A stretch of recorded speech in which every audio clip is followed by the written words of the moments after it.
Welcome to the sixth session of the Brain Prize webinar series 2024 on neural circuits of the mind, frontiers of computational neuroscience. The session that we are going to have today is about large language models and human language. This is a hot topic in many areas, in AI, in cognitive science, and cognitive neuroscience. I'm looking forward to very exciting lectures and also interaction and discussion at the end of the lectures. So our first speaker is Jean-Remi King. Jean-Remi is a CNRS researcher at École Normale Supérieure. He's currently detached to Meta, where he heads the Brain and AI team. This team aims to identify the brain and computational basis of human intelligence with a focus on language. For this, they develop deep learning algorithms to decode and model brain activity recorded with MEG, EEG, electrophysiology, and fMRI. Jean-Remi will, the title of his talk is Language in AI and the Brain, and I assume that this will be kind of introduction, will include also broad introduction to the field, and will tell us about his latest progress in this area. So please, Jean-Remi, podium is yours. Great, thank you very much. Can I just check that you're hearing me well?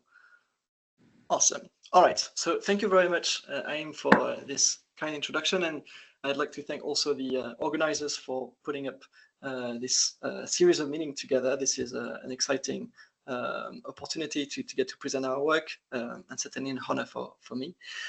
So as it was said, I am leading the Brain and AI team at Meta, and I wanted to make sure that I dedicated at least a good minute on the most important slide, which is that the work I'll be presenting to you today is the result of a fantastic team I had the chance to work with at Meta, but also in partnership with academia, without whom this research would not be possible. All right, so the starting point is the human singularity. It's quite clear that humans are unique in their ability to generate and understand sentences, sequences of items that have never been heard or produced before. And so this simple observation means that there is in our brain a dedicated, or at least some sort of neuronal circuits which has this ability to build meaning from sensory input. The way by which cognitive neuroscience has approached these questions so far has been heavily relying on theoretical linguistics. The idea is that on the one hand, you have theorists who come up with a hierarchy of representations or model of how language should be processed in the brain. And on the other hand, you have a series of empirical data from neuroscience that try to see whether these predictions from theory are indeed instantiated or correlated with brain activity. So let's take an example. So in the case of speech, the idea is that very in a sort of caricature fashion, the idea is that in the case of speech perception, we have the speech waveform that arrives onto our ears, onto our cochlea. This waveform is transformed into high order features like the spectrotemporal modulations.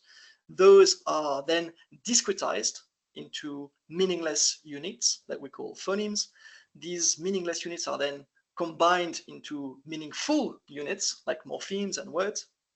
And then these words can be combined according to very specific rules that we call the syntactic rules or the grammar, so that we can then build the meaning at the sentence level, even if the sentence had never been heard before.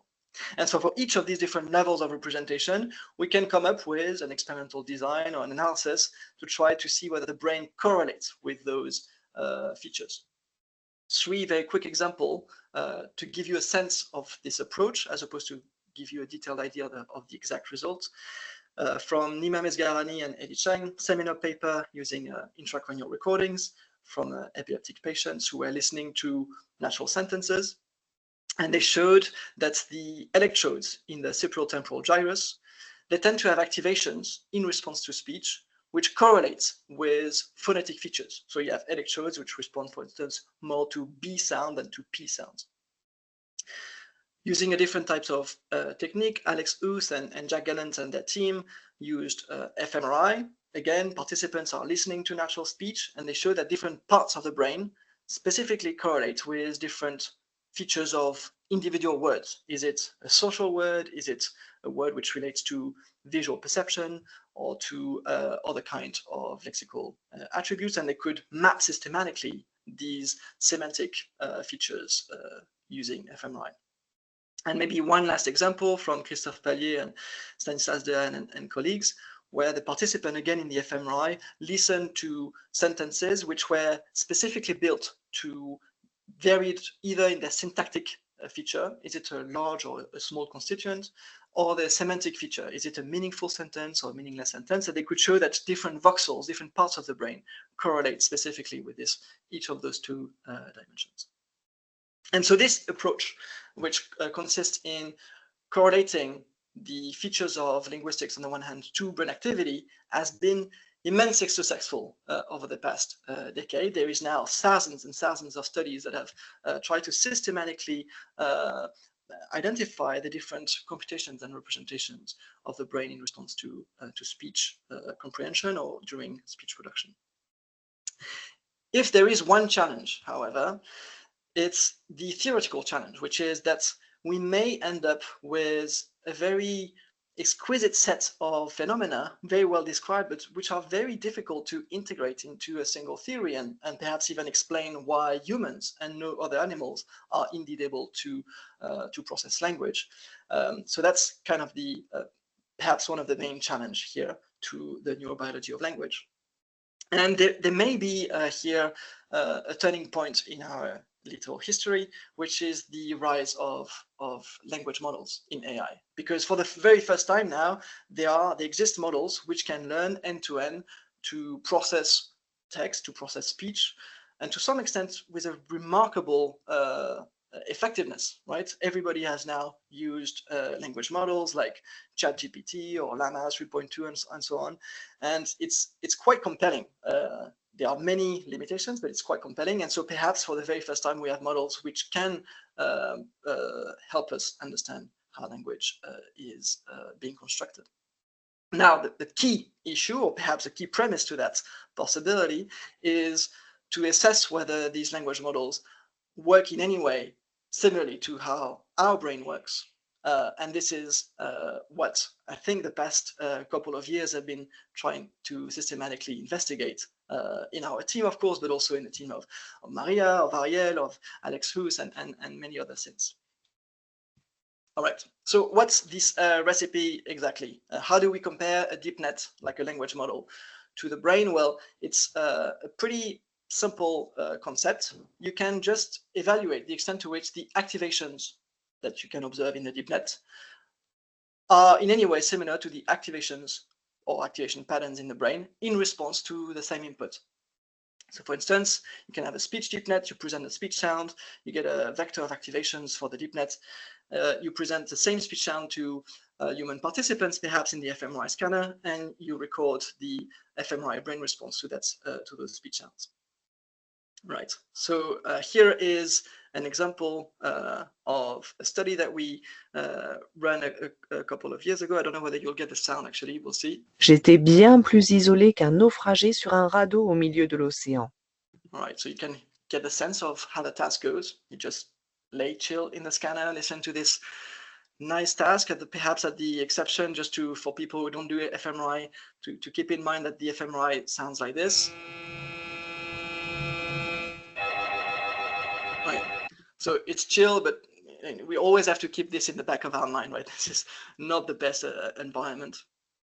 And so for what we did in this particular study is that we gathered several public data sets coming from a variety of labs, and most notably perhaps from Uri Hassan's lab, where participants listened to natural stories in the fMRI scanner. And then what Juliette Millet and Charlotte Koster did during their PhD is present the very same stories to a deep net called Wave-to-Wake 2.0, which is kind of a mouthful, but the idea is that this is a very classic state-of-the-art deep neural network for speech processing. So it takes sounds as an entry, and the objective of the deep net is to predict its own activation. I won't go into the details of this, but the idea is that you end up with a useful deep net which can get input with sounds and generate deep learning activations. All right. So how do we do the comparison between the pattern of activation in a deep net to the patterns of activation in the brain? It's a non-trivial question because you don't know what artificial neuron to compare to what biological neuron. So the classic approach is a so-called encoding model. And you can think of this just as a linear regression. Is there a way to linearly map the activations of Wave-to-Wake 2.0 to the activation of the brain in response to the same input? And the reason why we do this linear regression is because of the fundamental definition of representations in neuroscience. It's this notion of a linear readability. We say that something is a representation in the brain if it's linearly readable. All right, so here is a cherry-picked example. Cherry-picked because it's one of the very best voxel for which it works. On the x-axis, on the horizontal axis, is the time from the onset of a story, and on the vertical axis is the amplitude of the bold response measured with fMRI as a function of the story being unfolded. The black line is the actual bold measurement, and the red line is the result of that linear readout, right? And the two lines are not exactly identical, but they tend to go up and down kind of in the same way. So if you were to correlate the two, you would find a decent correlation index, meaning that somehow there is the same function which is being captured here in the deep net and in this particular voxel. In response to the same input, you tend to get the same neuronal response.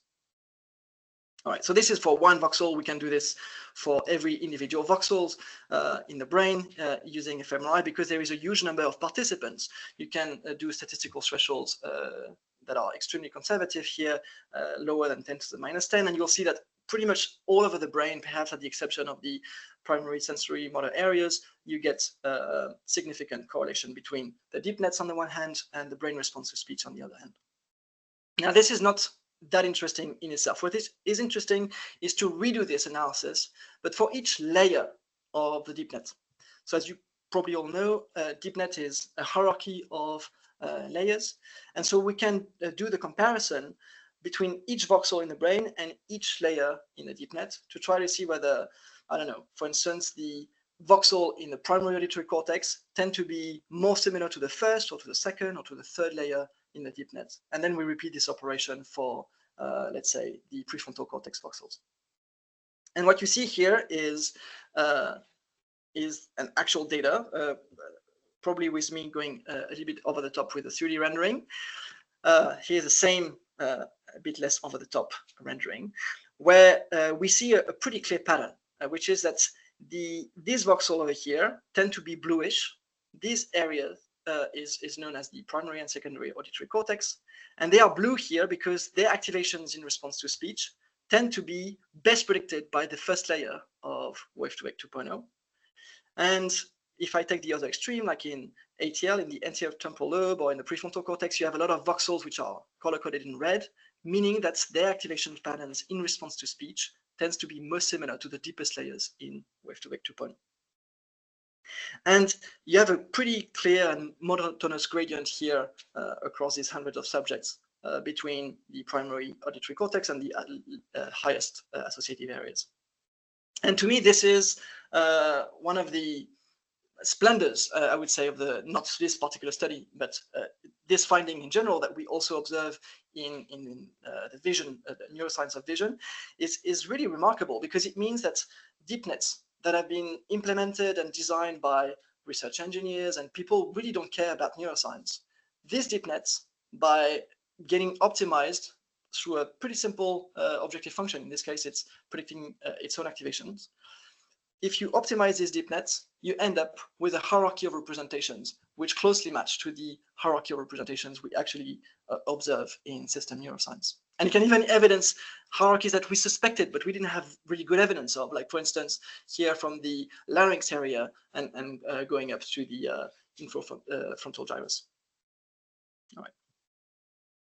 So this is the first study to highlight this sort of anatomical alignment between the hierarchy of a deep net and the hierarchy of speech in the brain.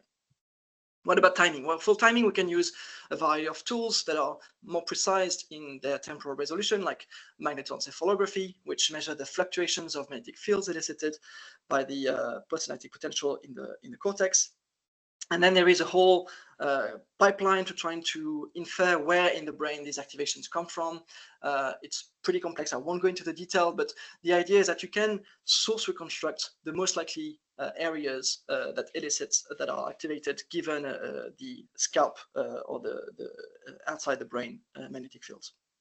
So in this particular study that was led by Charlotte Koster, the participants were reading sentences now, not listening to speech, but reading sentences one word after the other. There's more than 100 participants that were collected by Jan Matthias Schoffelen in this case, and the average brain response follows what we typically know in system neuroscience. After the onset of a word onto the subject's retina, what happens? Well, after this word onset, you have an activation which starts in the back of the brain in the early visual areas and rapidly climbs up what we call the ventral and dorsal visual pathway. It rapidly recruits the motor cortices, ignites the whole cortex within 400 milliseconds. And then if you wait a bit more, you'll see that this signal tends to die off in the so-called language network, in the temporal and frontal parietal networks. I'll just show you this again. This is just a loop. Word onset, back of the brain response, full ignition, and ultimately die off in the language network. All right. Now, for each of those time step and for each of these brain sources, we can do this, follow the same recipe as before. We can correlate at the single trial level whether the pattern of activation in the brain correlates with representations in deep learning models. And what we see is that in the first 100 milliseconds, we have that the activation in the early visual cortex, which tends to be similar to the activation patterns of visual embedding. So deep nets typically, in this case, trained on captcha recognition. So they have no idea what a word is, but they can recognize pixels and transform them to identify characters.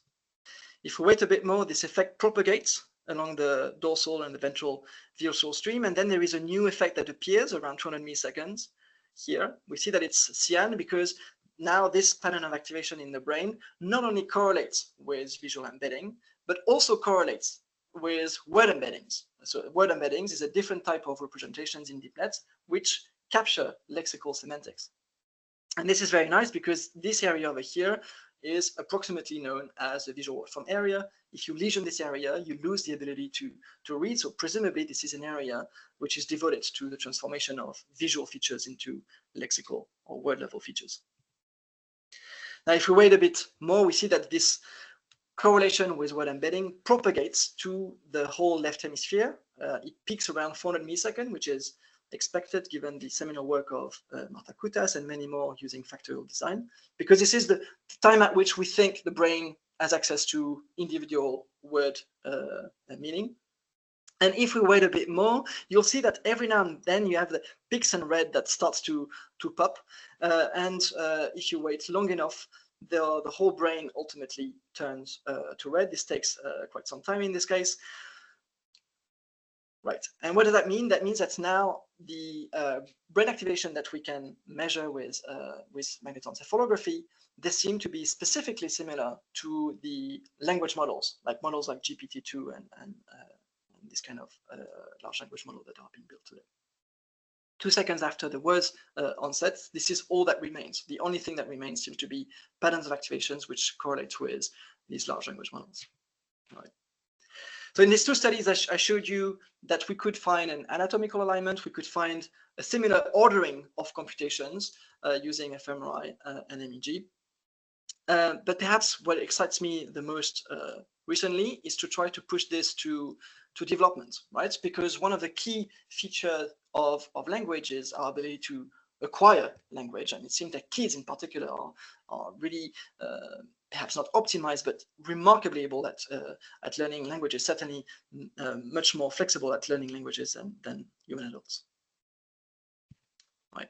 So what with doing neuroscience research on children is immensely difficult, because having to have a child stay still in the fMRI scanner or not moving their eyes or heads with an EEG net is extremely difficult.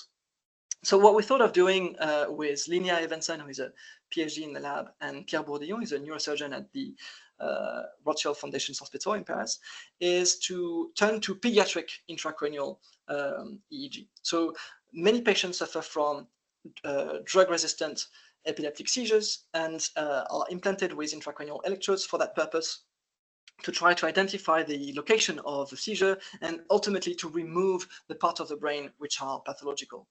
What this means in practice is that you have a lot of patients and children patients who are waiting for about a week in the hospital with intracranial electrodes, so electrodes inside the head, while waiting for epileptic seizures to pop up. And so what Linnea asked to these patients and their families is whether they would be happy to listen to natural stories like The Little Prince that I showed you before. And then we applied the very same type of analytical tooling that I exposed to you before. So for every individual electrode that was implanted in the patient's brain, we can try to see whether we can predict the amplitude of the brain response of this electrode, given the story or given the sentence or word that people were listening. And the particularity in this case is that these patients are potentially very young. Several of them are only 2-year-old, which is the limit for surgery, because the skull is too soft before that age. All right. So what do we see? We see that we can recover things which we already know pretty well from intracranial recordings in adults. Really sharply after the onset of phonemes, we have a very clear representations of phonetic features which can be recovered from these electrodes. And this is in comparison, for instance, to lexical features, so features that relates to the word level. Is it a noun? Is it a verb? Is it a frequent word? Is it a rare word? This kind of feature seems to be much more longer lasting in the brain. They last for more than a second and a half in the activations of that we can record with these electrodes. Now, what's also remarkable is that there is little to no differences across age groups. So if you compare the youngest patients, 2 to 5, up to the adults, you basically end up with a very similar type of representations at the phonetic or at the lexical level. And this really confirms something that is really well established in terms of behavior, but certainly largely unknown in terms of neuroscience, which is that the brain of young children is already extremely well equipped for language processing, even at this young age. You don't need to wait for this brain to mature for dozens of years before, obviously, it processes languages extremely efficiently. And then again, you can apply the same recipe I showed you before, comparing deep nets like Wave2Vec 2.0 to this brain response, and we basically observe similar type of things, which is that the early layers in Wave2Vec 2.0 have a correlation with the brain which is sharper in time, whereas the deepest layers in Wave2Vec 2.0 tend to be more sustained, like following the same type of phoneme to word gradient that we observed before. All right. Perhaps one final result for this study, you can train, obviously, this deep net, unlike lexical features. And so we can verify that indeed training a deep net leads to representations which is more similar to the brain of human children. And so for the first time, perhaps now we start to have models of language acquisition as opposed to just language models of language processing, features of language processing. All right.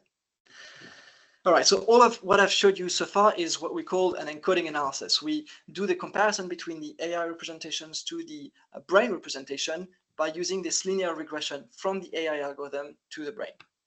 It's known as encoding, but of course you can try to do the contrary. You can try to do decoding.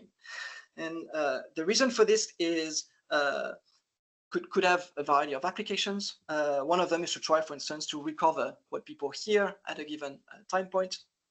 So here is, for instance, a study that was led by Alex Desfossés last year, where we apply a deep net to try to align the representations of MEG in response to natural speech, again, from a variety of data, some of which were collected by Laura Williams and I when I was still at NYU. And we align these MEG data to a pre-trained deep net like Voice-to-Vec 2.0 to try to identify the most likely word at each time point. This data and models are available openly if you want to replicate. The bottom line is that it works much better than what we were anticipating. So here is an example where participants are listening to a story. In a story, there is a sentence which is, "Thank you for coming, Ed." For subject 3, you see that the decoder identifies the words perfectly in this case. So "thank you for coming, Ed" is accurately decoded. For subject 2, it makes mistakes. The decoder indicates that the word "what" is more likely than the word "thank," and the word "in" is more likely than the word "ed." And for subject 1, it makes pretty much a mistake all the time. So "you" is considered as more likely than "thank," "to" is considered as more likely than "you," and so forth. But if you pay close attention, you'll see that the true word tends to be in the top 10 or the top 20 most likely predictions of the decoder. And there are 800 possible words here. So it's actually a very difficult decoding task. And yet the decoder tends to predict the right word. I'm on time. All right, so we're trying to push this with Stéphane Dascoli to decode word semantics. And we see that this is really becoming possible. Just to give you a hint of this incoming study, the participants are listening to stories again. If you try to decode the word extraordinary, you get, for instance, the most likely word is extraordinary, but the second most likely word is uncompromising, exceptional, absolute, which don't share the phonetic features. It's only sharing the semantic features. And you can find these through many different types of examples. Now, of course, one of the things we really want to know is how language articulates the other aspects of cognition. We can speak about what we see, what we memorize, what we plan to do. So we're applying the very same type of tools now on a variety of cognitive domains. Here is a paper that was published this year by Johan Benchetrit and Hubert Banville, where we apply the exact same deep learning pipeline to what I showed you the slide before, but this time to participants who watched images. And this is data that was collected by the Things Initiative led by Martin Hebart. So the participants are watching images in the image scanner, and the goal of the deep net is to try to reconstruct the features of this image. And you see that, again, it's never correct. It makes a lot of mistakes, but it tends to capture some striking semantic similarities. So if it's tomatoes, it tends to be like a reddish texture. If it's some cheese, it creates some tofu-like texture, which is certainly a semantic error. If you have a panda, you have a black and white bear. If you have a person, you still have a person, and so forth. All right. Now, if you use better types of or neuroimaging technique with higher signal-to-noise ratio, you can really end up with very compelling reconstructions. Here's the data from the Allen et al. And colleagues, where participants watch a lot of images in the ultra-high field fMRI scanner. And you see that the reconstructions are quite remarkable, although we should check that there is no sample bias in this case. So there tend to be more trains, let's say, than automobiles in the data sets, and so that may help the reconstructions. All right, so I try to show you that the recipe is quite simple. We compare the activations of deepness to the brain. We can show that there is an anatomical alignment as well as a functional or temporal alignment using different techniques. And more perhaps importantly, we can start to compare the deep nets with regard to the acquisition of cognitive functions up to a point where decoding is possible, not only in the language modality, but also other types of modality. Now, if there is only one thing that I would like to convey in the talk, is that the way by which we use these deep nets is very specific in neuroscience, because it's not just like an engineering tool. It's not like just stats on steroids, like we would do, for instance, in system biology for protein folding, or in other domains where deep nets are just used to crunch data. In this case, we also use these deep nets as models of information processing for the brain. And this was not planned. And the fact that there is such an alignment between deepness and the brain is certainly a very important discovery. Right. Now, that does not mean that we are finished with the field, right? Because these deepness are in many ways not comparable to the brain. If there is only one number to keep in mind, it's just the amount of data used to train these deepness. Like a child hears about 13,000 words a day. So it's just in the order of a few millions words which are necessary to acquire language. And this is nothing as compared to what large language models are trained with. And that means that the neural circuitry used to acquire language must be different in our brain and in these AI systems. And this is perhaps one of the biggest challenges for both neuroscience and AI. And with this, again, I'd like to highlight that this is the work of a wonderful team I have the chance to work with at Meta and in academia. I'm happy to take questions.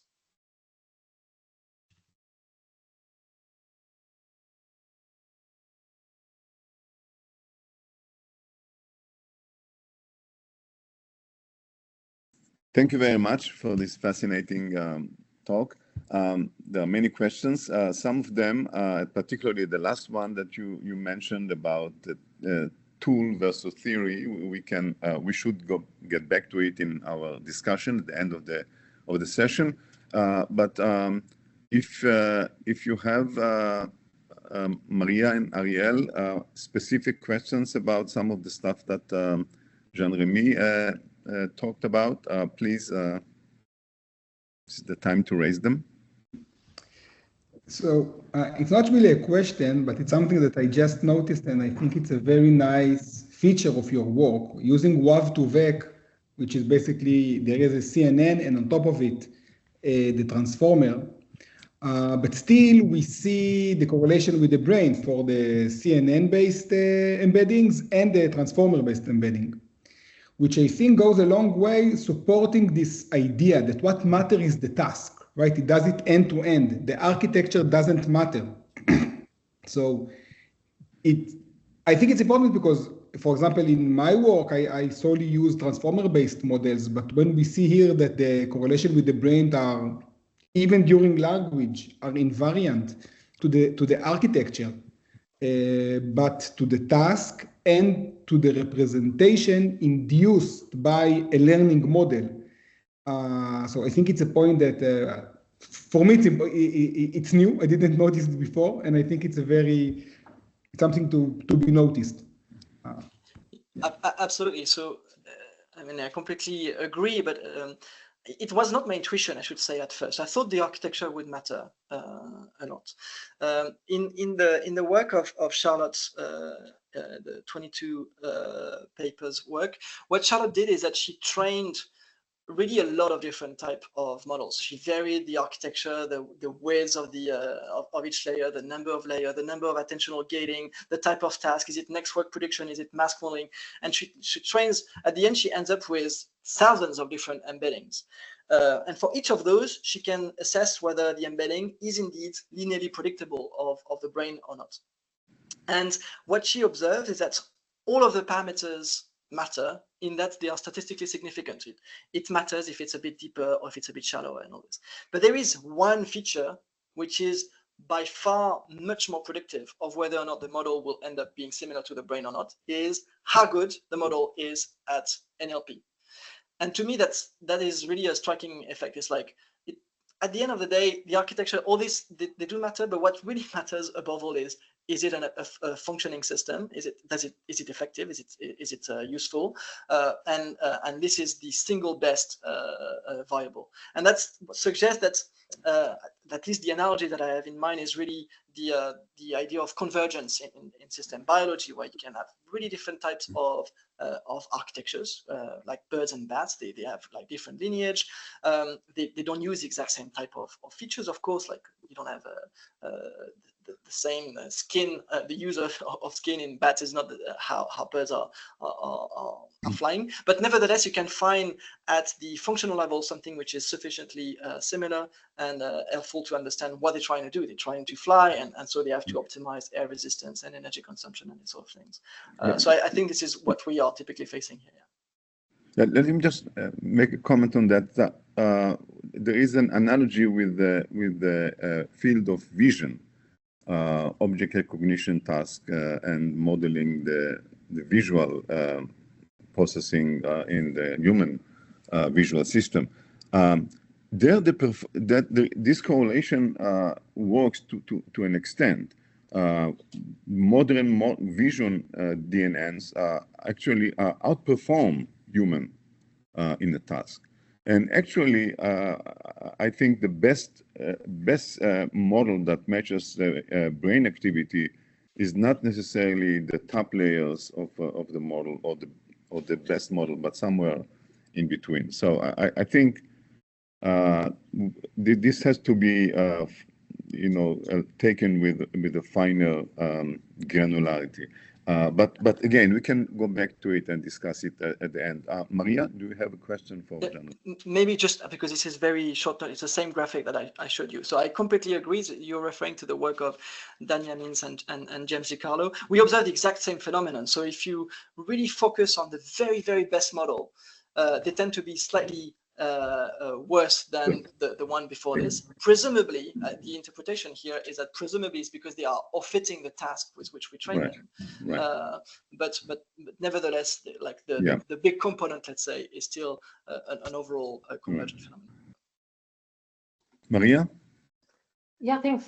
Thanks, Jean-Remi. Really interesting work as always. Thank you. I'm curious to know more about the decoding work you showed at the end. So I'm wondering, is there a correlation between the perplexity of the sentence and how well you're able to decode it? In a sense, I'm wondering what is the role, like how big is the role of the language model in the decoding? And if you were to, let's say, have a surprising sentence, would you be able to actually decode it from the brain using the help of a language model? Right. So we did not use a language model. This is not similar to the work of Alex Huth. I'm blocking the first author, I'm sorry, where you try to decode a latent representation and then you let the language model sort of fill in the gap.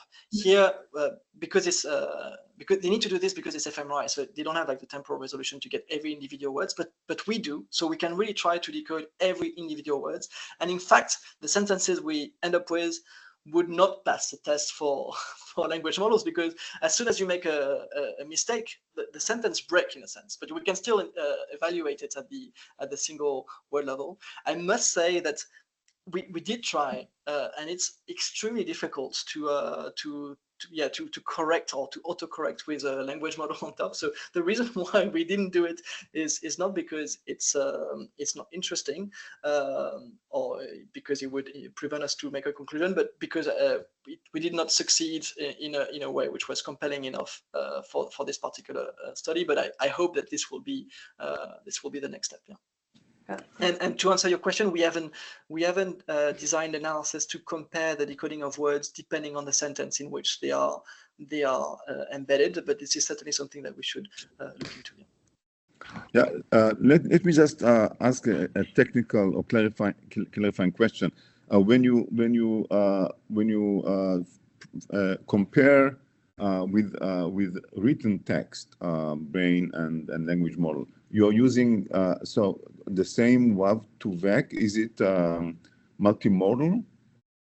So no, and that is a very good question to clarify, especially for the next talks. So what I've showed you is mainly WAV2VEC 2.0, which is a pure auditory model. There is no language model on top.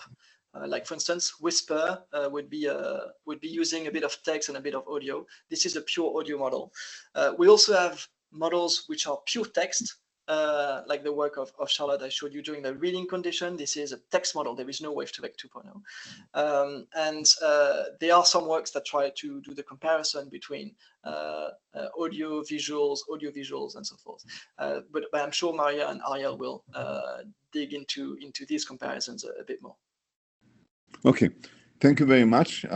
Sure, thank you. Yeah, ready to move to So our next speaker is Ariel Goldstein. He will talk about using large language models to model unconstrained speech. Ariel Goldstein is assistant professor at the Hebrew University of Jerusalem. He is leading the Deep Cognition Lab within the Business School and Cognitive Science Department. His research explores the general principles governing meaningful interactions among humans and machines. Ariel's lab utilizes large language models to investigate human and synthetic cognition, particularly interpretability and interaction dynamics. So Ariel, please. Thank you very much. Thank you very much for the invitation.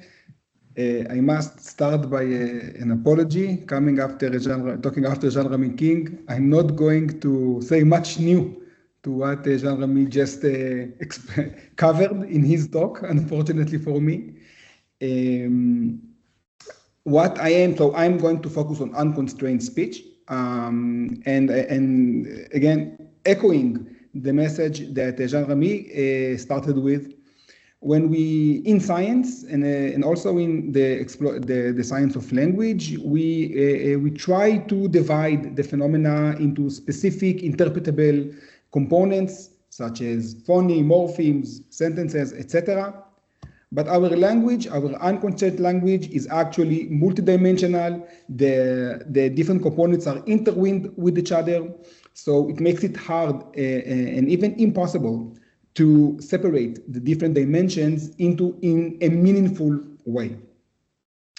So for this, I suggest to use a large language model in order to track the processes regarding language comprehension and language production in the brain. So I'm using, as we said, a large language model, which is basically a big artificial neural net.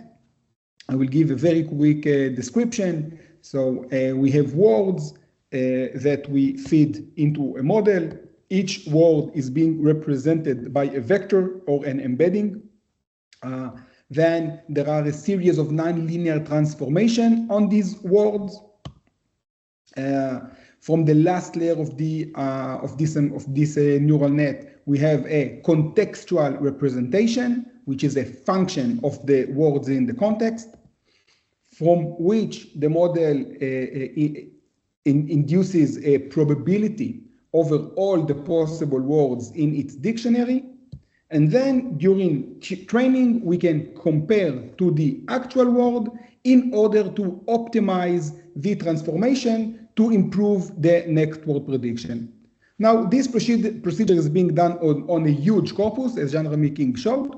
And after that, we can use this model to generate language. So importantly, each word is being represented by a vector. And then we have a contextual representation, which is also a vector that represent the next word from which we predict the next word. The type of signal that I use is ECOG, as Jean-Remi King also described. ECOG, it's a data collected from patients with severe epilepsy, where and during a week in the hospital, we can collect the data if they volunteer. I'm going to describe two data sets. One, similar to the Little Prince, in our case is a monkey in the middle. This is a 30-minute podcast, a fun story about a photographer that gave monkeys cameras to take pictures. And soon they started to take selfies, and one of the selfies actually won a first prize. So it's a fun story. Multiple speakers, including music, including people talk over each other, so an unconstrained speech. The second data set is 24/7 recording of the patient in the room, which is basically conversational, unconstrained data. And in this data, what we have special is the fact that we have also production. So not just comprehension, also we can track the neural processes that are associated with the generation of language. Let's see the data structure. So we have the data collected from the different electrodes. It's a one-dimensional signal. We have the audio, which is recorded. We can then align the audio with the neural signal. The audio we can transcribe, and we can now also split the data set to comprehension, which is the period of time where the patients listen, or production, which is the period of time where the patient speak. And each word we can now represent as an embedding or as a vector. Okay, it's the same thing, an embedding is a vector, and we are going to compare the ability to explain the signal using different type of embeddings. Embeddings could be purely semantic, such as glove. These representations capture the semantic of single words, but they ignore context. So very famous example is that the embedding of a king minus the embedding of men plus the embedding of women is close to the embedding of queen, capturing the relation of royalty. The second type of embedding is contextual embedding, such as the one I showed earlier, which is induced by a large language model, which is contextual, or multimodal models, such as Whisper, which I'm going to describe as well. The analysis, similar to what Jean-Remi described, is encoding analysis. I'm doing it over, so we have the neural signal, we have the onset 0, which is the time that we start to hear the word at the recording, okay? And then we build for each offset, for each shift from the onset, we build a linear model that predicts the signal given the embedding. Okay, so we build this linear model using 80% of the data, and then in order to test how well we are able to predict the signal, we imply this linear model on a new set of embeddings, predict the neural signal, and then correlate the predicted signal with the actual signal. And this we can do for each time point separately. So basically the correlation that we get is a measure of fit, how well we were able to fit the data using embeddings of words the model was not exposed to during the training. Okay, so on the podcast data, we used several embeddings, and so first of all, perhaps we can see the correlations on the brain using the contextual embedding from the GPT-2. Here I show the maximal correlation from this curve that we get.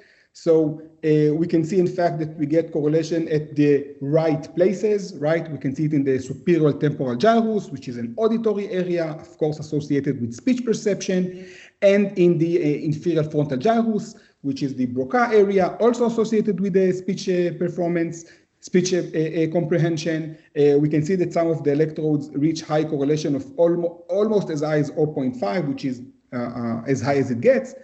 Okay. Now, when we explore the temporal dynamic, we can also see several things. First of all, when we look at the encoding induced by the static, by the glove embedding, which is not contextual, we can see that we get positive and significant correlation prior to word onset, okay? Which means there is semantic information in the brain before the brain hears the word, which is, I think we can interpret it as a prediction. Now, it is important because when we do the analogy to large language models are next word predicting machine. If the representation they induce because of the task of making next word prediction. So we can see that the human brain, even though we didn't give any instruction to make next word prediction, implicitly and spontaneously, the brain performed the task of a prediction on the semantic level.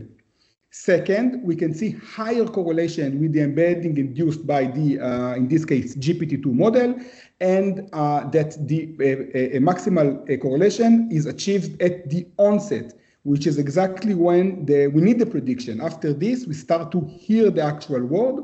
So we can see that we have prediction in the brain, and that the contextual representation induced by the model is higher than other alternatives. Next, we wanted to explore the predictions themselves. So we looked at the places where the model, the GPT-2, did not make the correct prediction. So for example, here we have the sentence, our story begins deep in the rainforest, but the model predicted ocean. So we looked at the embedding, the static embedding of ocean, and repeated the encoding analysis. And as we can see, prior to word onset, we had positive and significant correlation with the embedding of ocean, which was not correct, but was the prediction made by the model, suggesting that the brain has a similar prediction as of the model. Okay. Next, we took the embedding of the correct word, and we can see that we get the peak after onset. In fact, we get the performance exactly at 400 milliseconds, reminding the N400 effect. And when we use the cases where the word was correctly predicted, we can see that we get the peak before a word onset, again suggesting we can track this surprise effect. Okay, so next we wanted to use a large language model not to track the prediction, but to try to track the process of comprehension using the model. So I remind you that the model is a stack of layers. Up until now, we merely we took the embedding from the last layer, but we can take an embedding, as Jean-Remi mentioned earlier, from each of the layers separately. So we repeated the encoding analysis from each of the layers. And what we expected to see that if in fact there is a relation between the process the model is doing over the layers and what the brain is doing over time, we will see that the peaks are getting later and later, okay? And in fact, we can see that the deeper the model is, the later it gets its peak. I will also mention, following Haim, your comment, that we also find the effect that the intermediate layers have higher correlation with the brain than the last layer. We see this effect in multiple large language models. It also echoes another result that Jean-Remi King showed, where we take the bigger model we take, the better they do, the better they correlate with the brain. But we consistently see that the intermediate layer have higher correlation in the brain. Okay, so moving back to this work, what we can see here is exactly what we hypothesized: is that the deeper the layer is, the later it peaks. The later we get the maximal correlation with the brain, suggesting that it's not just about the representation of the last layer, it's about the process. There is some similarity between the process that's happening in the consecutive layers of the large language model and over time in the brain.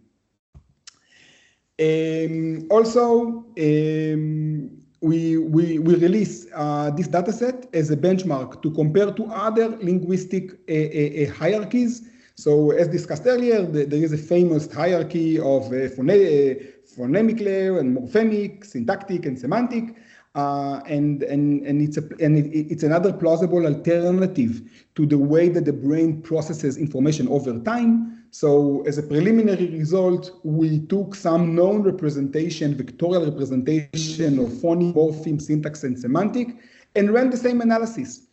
And what we can see is that the absolute correlations are lower, and that in fact, we don't see something that mentions the temporal dynamic in the brain. So this is a preliminary work, and we welcome other psycholinguistics with their own ideas about how to model the hierarchy that language is comprehend and test it on this data set as a benchmark.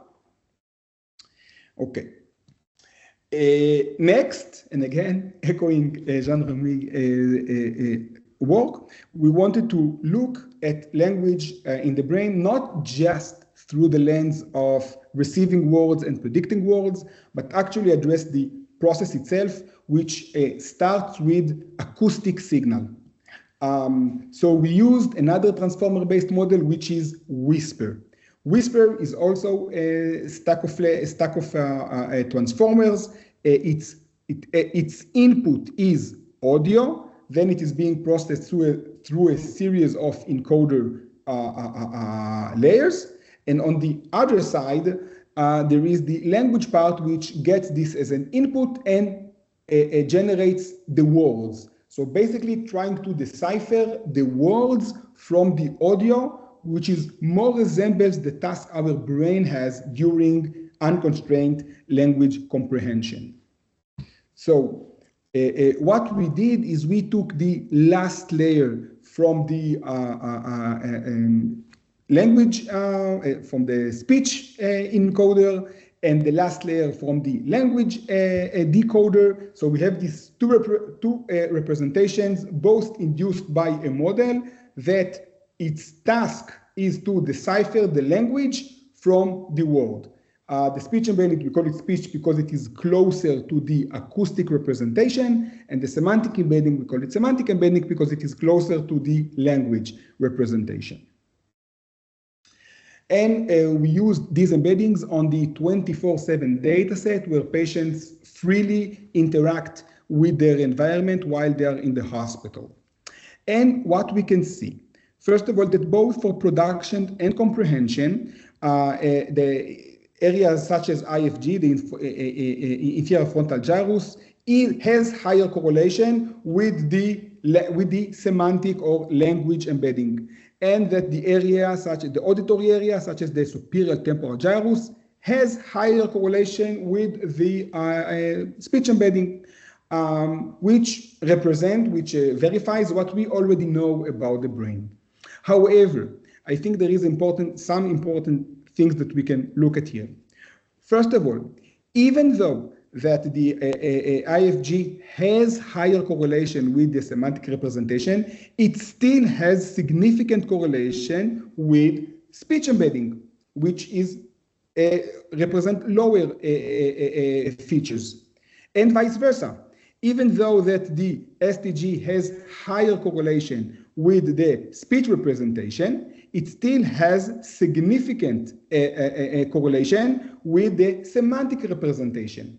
Okay, so it suggests that what we perhaps learned as neuroscientists about the hierarchy of processing language moving from the low level to high level is not pure, it's not strict. There is biases that we can definitely see in the brain. There are areas in the brain that are biased to more semantic and abstract representation. There are areas which are biased to more low-level features of the stimuli, but it's not strict. The information is much more fused, which I think is ideally captured by the deep learning approach, because this is a phenomenon that we can see in many different domains.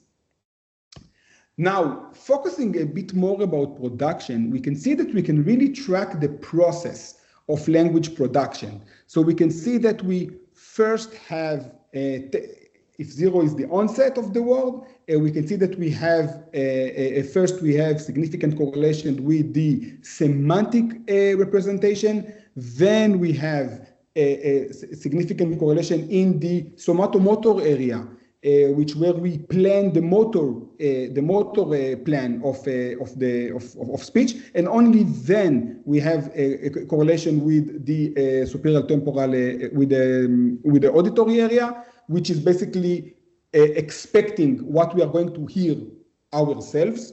Okay, so we can really track here the process of production from the semantic representation to the motor representation to the acoustic representation. And in some cases, and in some aspects, we can see that for comprehension, it flips. First, we can see the correlation with the superior temporal gyrus from the auditory area using the speech embedding, and only then the processing into semantic representation. Okay. Again, diving into the process of production and separating our analysis to words that we were able to predict and words that we are, and words that we are not able to predict. So earlier we see that where the model was wrong, basically words that are improbable, are not deciphered by the brain. We can see that words that are probable, we can see the correlation with the brain before word onset. Okay, but now the question is, what do we expect for production? Because if we already know what we are going to say, it doesn't matter if a model classified these words as probable or improbable, because the brain already knows. So what we expected is for this difference to disappear. However, we got the exact opposite. What we see is that before word onset, we have higher correlation with the embeddings of words that are improbable, suggesting that there is some effort in generating these words. This effort is also represented by the fact that it takes longer to articulate them behaviorally.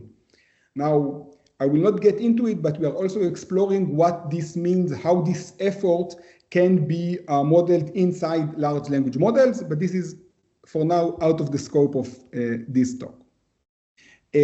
Lastly, when exploring the process of language production by the brain, so we know that the IFG has an important role in predicting, in generating the words.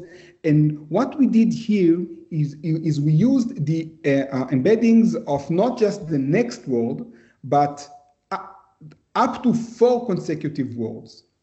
And what we can see is that up to 4 words, we can improve the performance of encoding from the IFG, suggesting that the brain has information more than just the next word, at least up to 4 words, which suggests that there is perhaps some difference between what the brain does and large language model who are explicitly trained to next word prediction.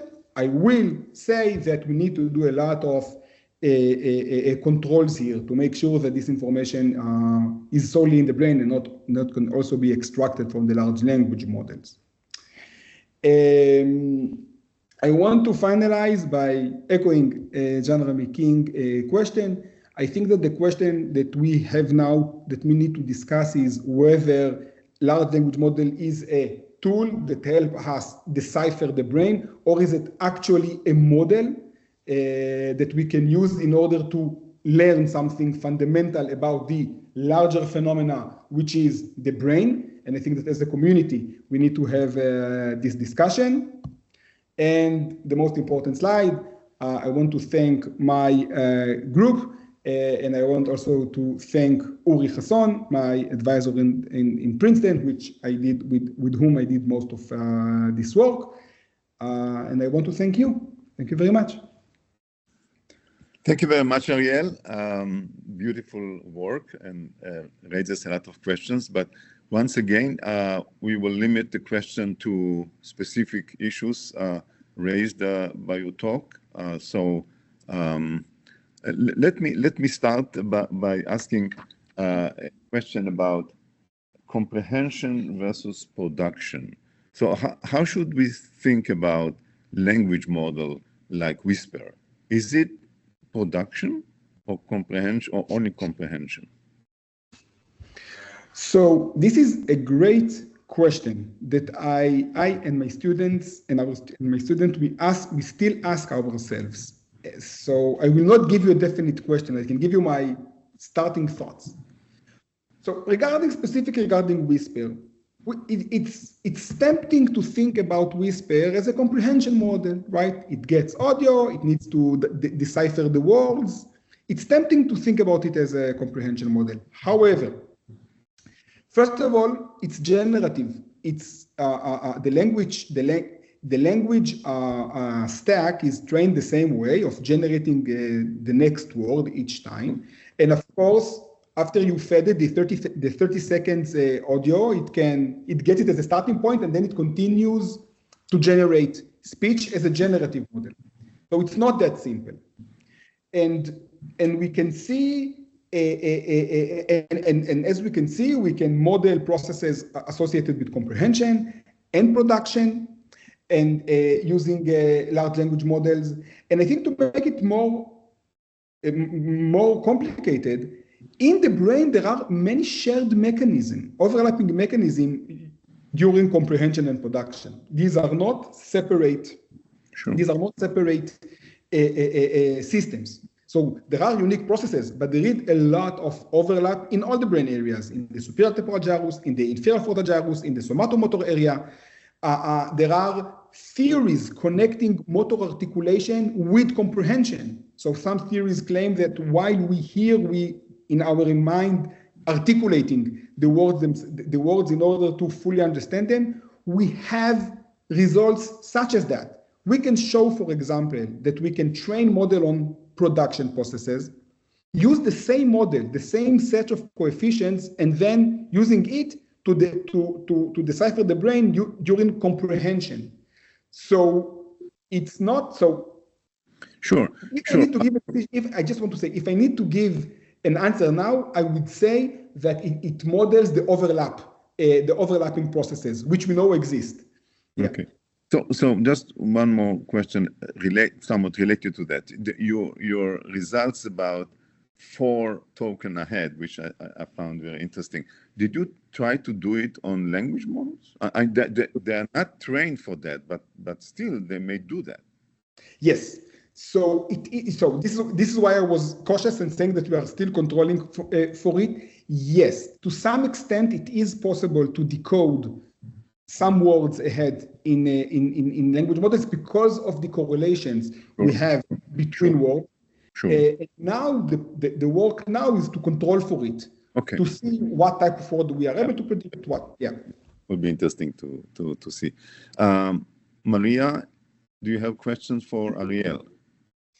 Yeah, thanks, Ariel. Really interesting. I am really curious to hear a little bit more about this finding that you had about highly improbable words being predicted better, right? So that's actually counterintuitive for me. So can you say a little bit more? So you said something like that you think it's because they lead to more effort, but effort doesn't necessarily mean that you would predict them better, right? So can you say a little bit more about that?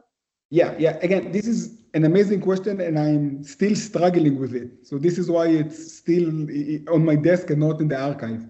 But this idea. So first of all, I want to say, in terms of effort, I think that the fact that we behaviorally see that it takes longer to articulate them, this is a known measure of cognitive effort. But now the question is, okay, so but what do we see in the brain, right? So we see in the brain that these improbable words that we know it's harder to articulate, have higher signal-to-noise ratio, right? So either there is less noise in the brain, or there is more energy, effort. I don't know exactly what terminology to use there.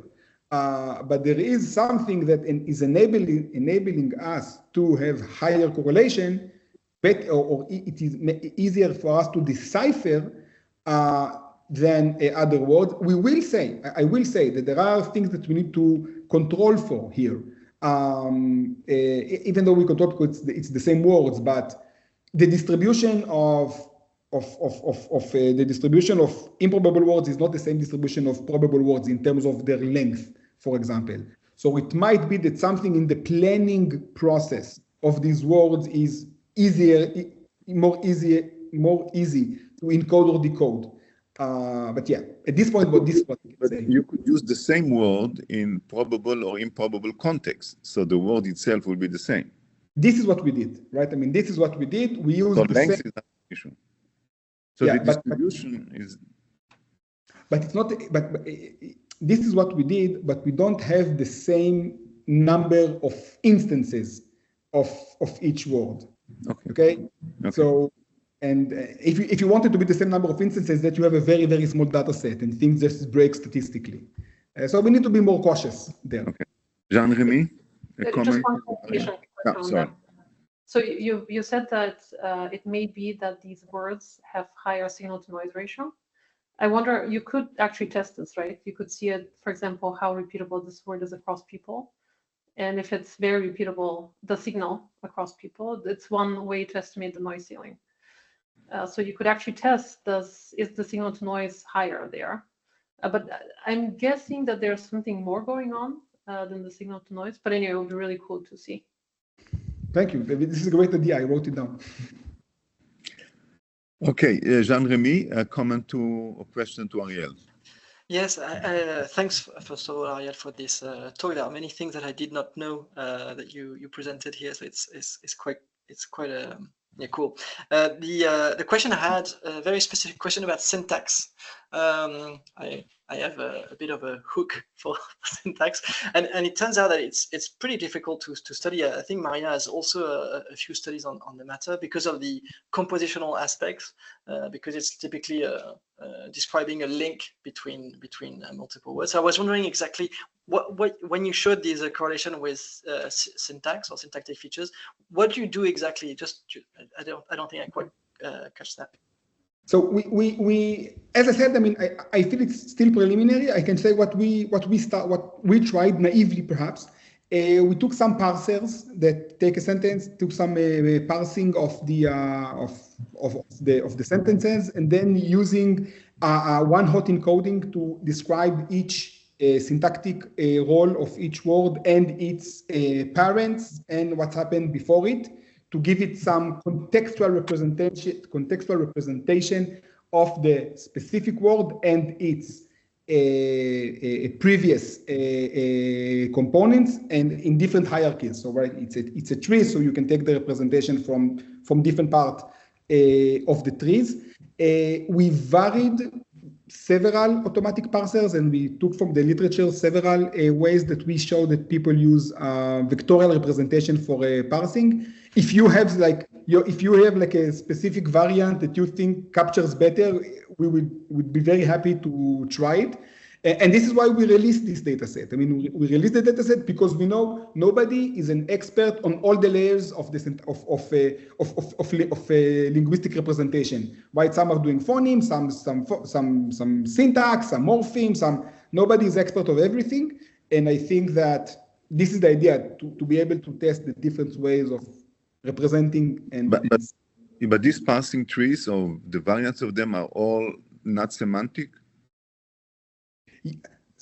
Yeah, I mean, again, linguists here are going to write me hate speech, because they will all say part of speech is not syntax. Part of speech is only part of speech, or only but part you're of talking about syntax only.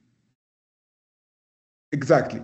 So yeah, but there is a zoo of concepts and models, and I think the idea that if we can use one benchmark to compare, we can start to see what type of representation help us gain insight into the hierarchy, the temporal hierarchy, and what representation don't.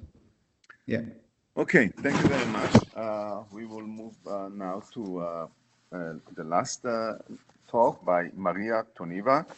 Maryia is a faculty at the Max Planck Institute for Software Systems, where she leads the Bridging AI and Neuroscience Group, RAIN. Her research is at the intersection of machine learning, natural language processing, and cognitive neuroscience, with a focus on building computational models of language processing in the brain that can also improve natural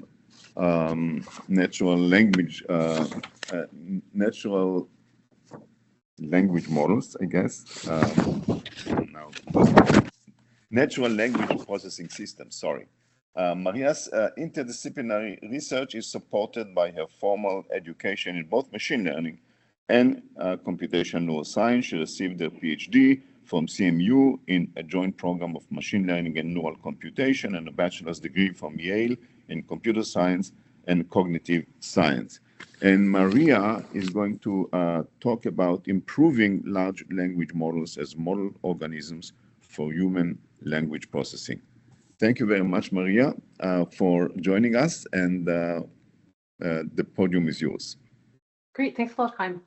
Super excited to be here, and thanks a lot to the organizers also for putting this together. Super timely topic, and I put together also a lineup of great speakers. I'm very honored to be part of it. So today I'll be telling you about, as Haim said, improving language models as model organisms for language, human language processing. So in science, as we have continuously seen in recent years, there's many examples of AI that enable new discoveries. And just to point out this, the recent news that this was specifically emphasized this year by the 2 Nobels in chemistry and physics, which were awarded for work related to AI. So I would really argue that progress in AI is particularly useful for cognitive neuroscience of language. And one big reason for this is that the cognitive neuroscience of language is relatively less developed than our understanding of other cognitive functions like vision. And a really big reason for this is that for vision, we've had useful animal model organisms. So for example, there's the other Nobel Prize in Physiology and Medicine many years ago to Huber and Wiesel, who looked at the hierarchy of visual processing in the cortex of cats. And this was also helpful for understanding human visual processing. But we really don't have similar animal organisms that we can use for language. And so this is really limiting in terms of understanding the mechanisms of language processing in the brain. So being able to do causal interventions in this kind of organism that are not ethical or possible in humans. And so despite these limitations, there are some fundamental questions that cognitive neuroscientists have answered about language in the brain. So people have answered what information is processed where and when during language processing. But what's really evading us is understanding how this information is aggregated together by the brain. So here the question is, can language models serve as useful model organisms for human language processing? And of course, in order for this to be true, there are a couple of low bars that need to be passed. So one is there actual human-like behavior of these systems? And there's plenty of work showing that in many cases, there is a big similarity between the kind of behavior these systems elicit and human behavior. And another one is, are the similarities there at the brain level? So there's much work showing that we're actually able to use representations from these models and predict brain recordings to really impressive degrees that are sampled with many different brain imaging devices. So you heard today about fMRI and ECOG and MEG, and there's also a lot of work on EEG as well. And so this work has shown that we in fact can predict brain recordings to impressive degrees using these internal representations of language from these models. And here I want to point out that there is a caveat that this has been shown, the human-like behavior and brain-like representations in many, but not all settings. So there are some discrepancies that exist, and there's still an open area to find out exactly like what are these settings that lead to the convergence and divergence between models and brains. And one thing that I wanted to point out here that relates back to what Jean-Remi and Ariel ended on are these models theory or are they a tool? Here I would say that to me, all models are wrong, but some are useful. So of course, this is not the exact way that the human is representing language or processing language, but it's still a useful system that has human-like behavior and representation. So it's better to know how it's working and try to relate it to the brain. So in really being able to use these models, there's one key challenge, which is that this ability to predict the brain, so this alignment between the language models and the brain, is quite difficult to interpret. And the reason here is that there's different types of information that the model learns as it's explicitly trained to predict the next word. So in this explicit objective, on the way to actually being able to do this, the model is learning many things implicitly. So it's learning the part of speech of a word, its semantic role, its dependence on other words. So we discussed this in other talks as well, that there's some syntactic features in the models. And so when we are using this kind of representation from the model to predict brain responses, we don't really know what information are we using in the model to make this prediction. And so today I will tell you about 2 lines of work that help us gain more confidence in using these models as model organisms. So the first line is about formulating actual interpretable approaches to estimate this alignment between the brain and the model, so understanding the different reasons behind this alignment. And the second is to develop AI models that have improved brain alignment, and this improvement that we can verify is meaningful. So it's a meaningful improvement that's related to the brain. So I want to ground this first issue about interpretability with a concrete example. So here we see a flattened brain surface, and we're visualizing the ability to predict fMRI activity in different brain regions as somebody is listening to a story. And here, what we're using to predict the brain activity of the person listening to a story is an entirely text-based language model. So this is GPT-2. And I'd like you to focus here on the auditory cortex specifically. And so here we see that the auditory cortex is predicted quite well by this text-based model. And it's an interesting finding because this is not new, by the way. Several people have found this already. What's really interesting is to understand why. So we know the auditory cortex is processing quite low-level speech-related features.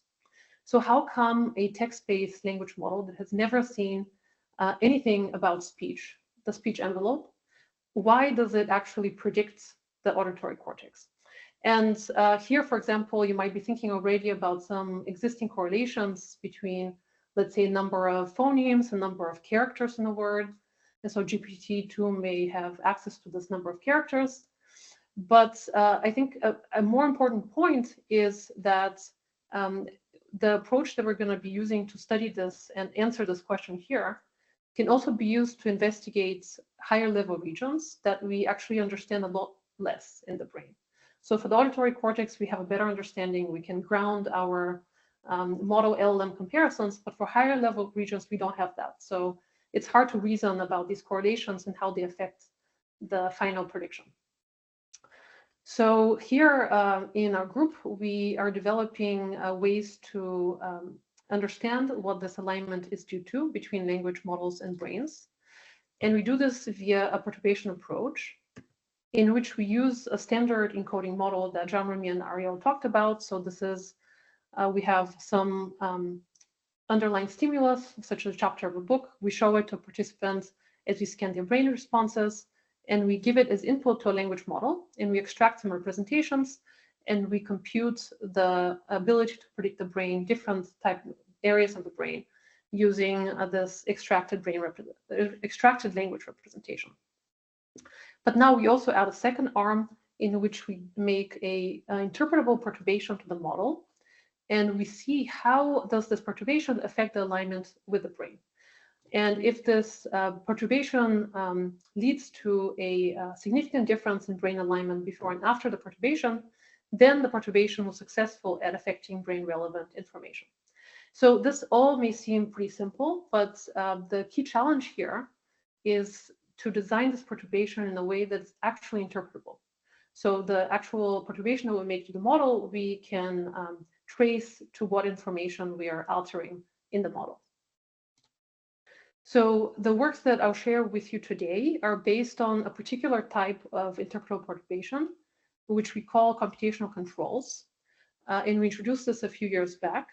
So these computational controls control for a specific linguistic feature in the brain alignment by removing this linguistic feature computationally from the model representation and then observing the impact of this removal. So in the paper that we introduced this technique, we used it to specifically study the impact of word level information on the brain alignment, and to also understand the neural correlates of the resulting residual meaning that's beyond individual words. So after this work, we found this technique to be useful for studying other types of information. So for example, in the recent work with a research intern in our group, Subaredi Uta, we looked at different kinds of linguistic properties, including syntactic properties. And we actually showed that this effect that Ariel and Jean-Remi were talking about, where we see the improvement in alignment in middle layers of the models is specifically due to syntactic features. So if we remove syntactic features from the model, this bump in the middle as a function of the layer depth disappears. And that's not true for other types of features. And those syntactic features seem to be very important for this alignment in the brain with the brain middle layers. But to go back to this mystery about why text-based models predict early auditory cortex, we're going to use the same techniques, so this computational control, to answer this question. And we're going to remove low-level features that are related to the text or the speech from the model representations. And so here the hypothesis is that the reason why GPT-2 is able to predict the auditory cortex is because it has access to low-level text features, such as the length of a word, which are correlated with low-level speech features that the early auditory cortex actually cares about. And so here we are going to do this approach where we have a naturalistic stimulus and we extract low-level text and speech features as well as visual features, such as the length of a word and the number of phonemes. And we have speech and text models and reading and listening fMRI data. And we remove these low-level features from the model representations and we test how does that removal affect the alignment. So we'll specifically focus on, again, speech and text models and some areas in the brain that are sensory areas, so early visual regions for reading and early auditory regions for listening, as well as late language regions, which are shown to have similar representations in both reading and listening. So we'll specifically use fMRI recordings from the Moth Radio Hour data, which is data by Fatma Denetz and her colleagues. And here, importantly, people are reading and listening to the same stories. So and they're seeing these in counterbalanced order across participants. And so the data set is small, so it's 6 subjects. But of course, it's very tough to get this kind of data. And it's the only one out there that has the same stories in 2 modalities. And so that's a very, very useful data set. And we also look at 3 text-based models and 2 speech-based models, so both Wave2Vec, which Jean-Remi talked about, and Whisper, which Ariel talked about. So that worked out. Yes. And the reason why we chose those is they're state-of-the-art. And so let's take a look at how the text-based models relate to the brain first.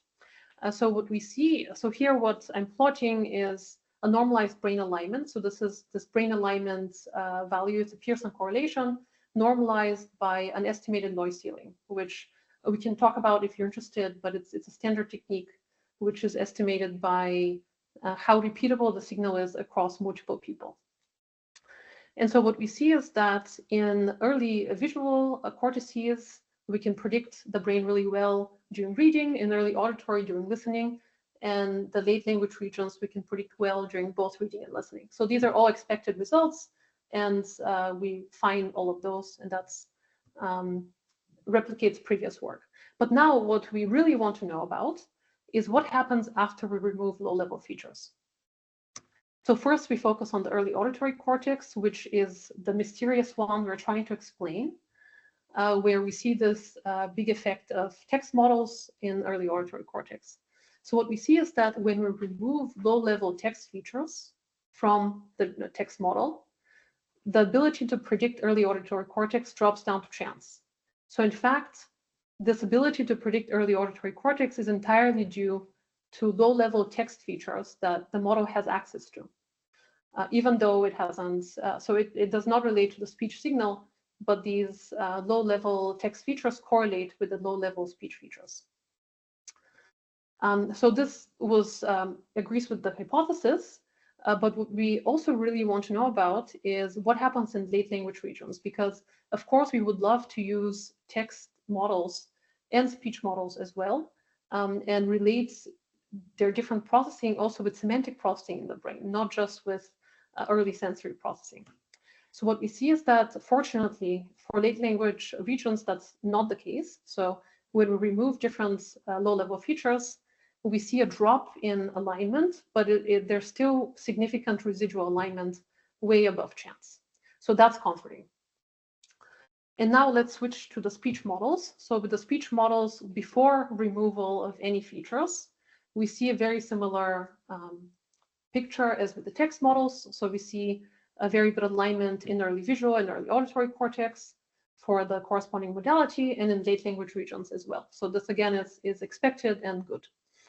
And now what happens after we remove low-level features? Well, we find very different results than for the text models. So specifically for the early auditory cortex, removing the comprehensive set of low-level features that we found from the literature does not reduce the alignment down to chance. So it reduces it somewhat, but there's still a large residual alignment. So this is really exciting because it points to the ability for us to use these speech models and reverse engineer the kind of features that they actually use to understand more potentially about what the auditory cortex is also processing. And so now to focus on the late language regions, we also see something very different from the text models in that the late language regions are entirely explained by these low-level features.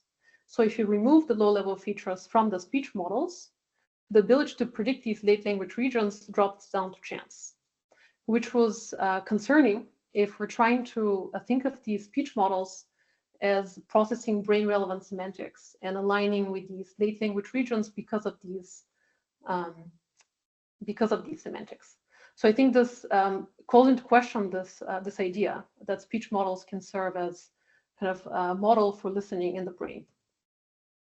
And I wanted to show you one example of how much the brain alignment drops after we remove phonological properties, which is one type of low-level feature.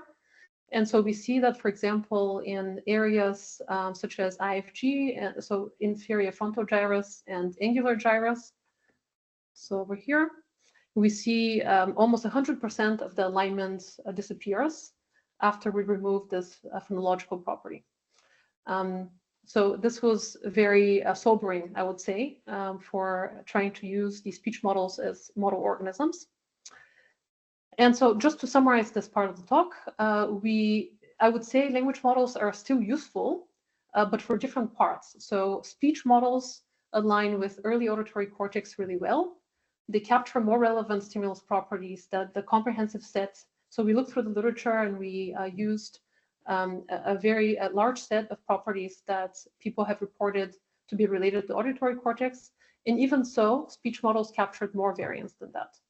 But the alignment with late language regions is entirely explained by low-level features, which again is concerning.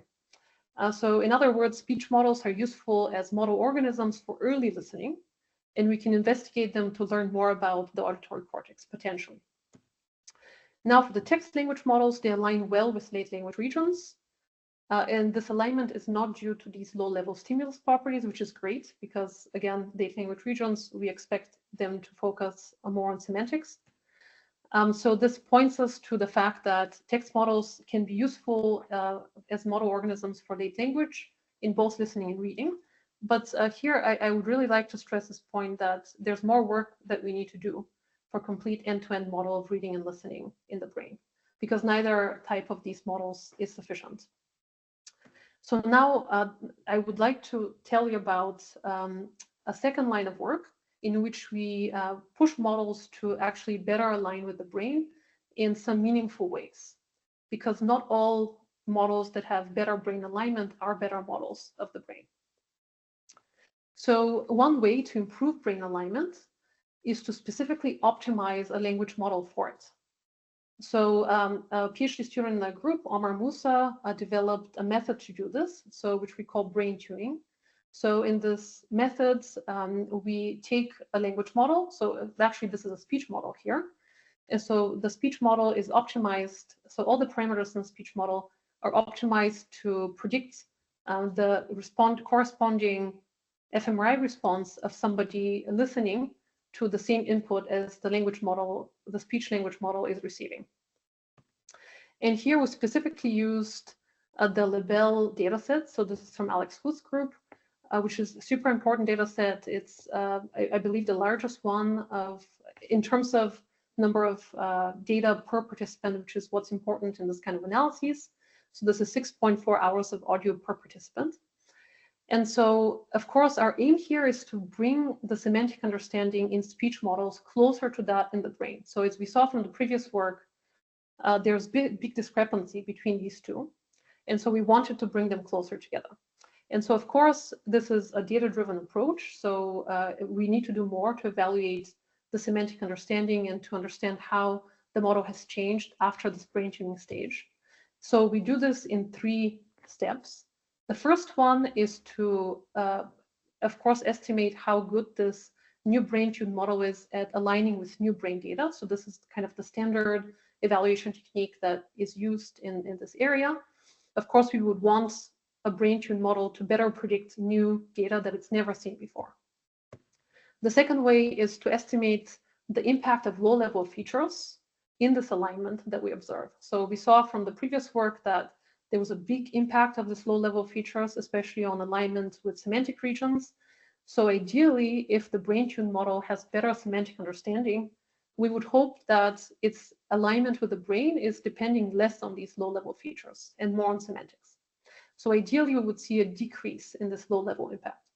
And the last one is the semantic understanding, or is the change in the brain-tuned model that we've elicited via this tuning with brain data, is it useful for downstream tasks that require semantic understanding? So if we were to evaluate them on downstream tasks, are the models, these brain-tuned models, do they perform better? And so I'll show you a set of results for each of those steps. So the first one is, how does brain tuning actually impact the alignment with new brain recordings?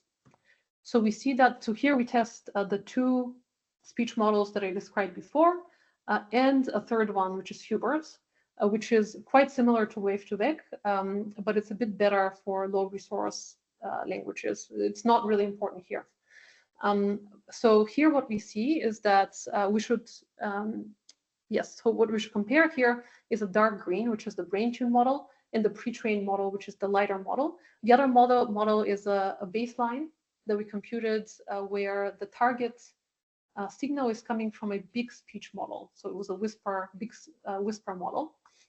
It's not important for this comparison for now, but I'm happy to discuss it in the questions. So here what we show is that for 2 out of the 3 models, we see that brain tuning, in fact, improves the alignment with the brain in the late language regions. So that's positive. And we also see that there's no impact on the primary auditory regions. So we're only able to impact the alignment with the late language regions. So now to focus on this second way to evaluate, we see that for the same models, we see that the impact of the low-level features on the alignment is decreasing, which is what we want. So we want those models to now depend more on semantic features and less on low-level features in predicting late language regions.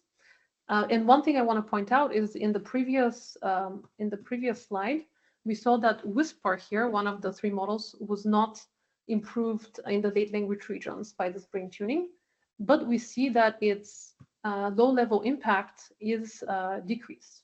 So even though the brain alignment is not increased, the impact of low-level features is decreased for these late language regions, which is desirable. And for the auditory regions, we see that there's no impact, again, no significant impact of the low-level, no significant difference between the pre-trained and the brain-tuned version. So in fact, we see this, that we are able to decrease the impact of low-level features in the late language regions, which is another point of evidence towards increasing the semantic understanding of the models. And now the last one is, how do the brain-tuned models actually perform on downstream tasks from speech? So these have nothing to do with brain data or with the brain recordings, but are typical benchmark data sets that people test speech models on.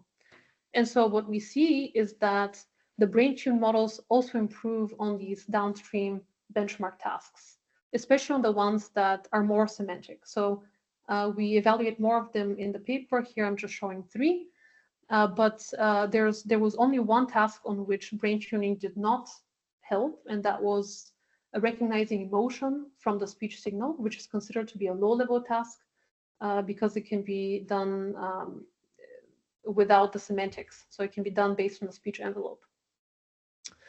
So here, this is another point towards showing that we actually improve semantic understanding in the models. And so to summarize one more result here that actually I think is quite interesting to the people on the call as well, is that we have seen before in other work that making the models bigger and bigger helps us predict the brain better. Well, what we see here is that the brain tuning can bridge some of this gap in performance between smaller and larger models. So here we have a pre-trained model in orange, which is a large model, and that performance at predicting the brain is pretty similar to that of the brain-tuned model, which is much larger than the performance on the pre-trained base smaller model. And also we see, if we look at the low-level impact, that even though the brain alignment of the large and the brain-tuned small models are similar, the low-level impact on the brain alignment of the brain-tuned model is actually preferable over that of the large model. So the large model depends more on low-level features in predicting the late language regions than does the brain-tuned model. So I think this is really cool, because in order to actually use models as what we are calling model organisms to really look inside and understand the mechanisms, really we need smaller models, because that's where we can do causal analyses. And so being able to brain tune smaller models and have them actually perform on par with larger models is very, very nice. So to summarize this whole part, we've provided some converging evidence that brain tuning improves semantic understanding in speech models. And we're really excited about this because it's the first work to show some downstream benefits, substantial downstream benefits of including brain data as training signal for language models, speech language models.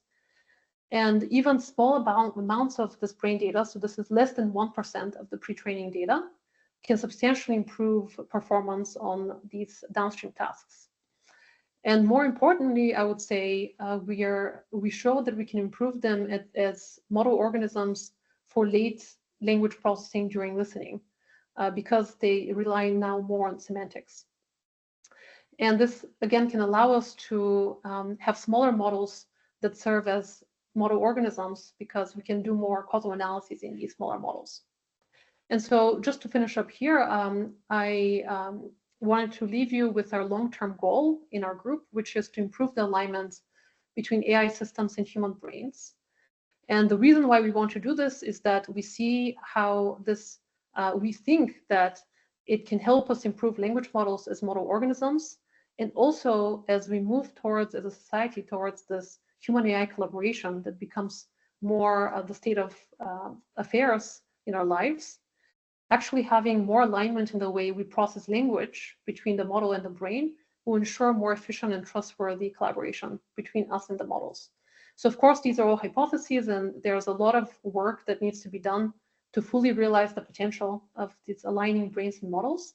But I'm really optimistic that these recent advances in language models, paired with the brain-informed analyses that Ariel, Jean-Remi, and I presented, and other people are working on, will really lead to incredible progress, I think, in the next 10 years at the intersection of AI and neuroscience. So thanks a lot, and I look forward to your questions.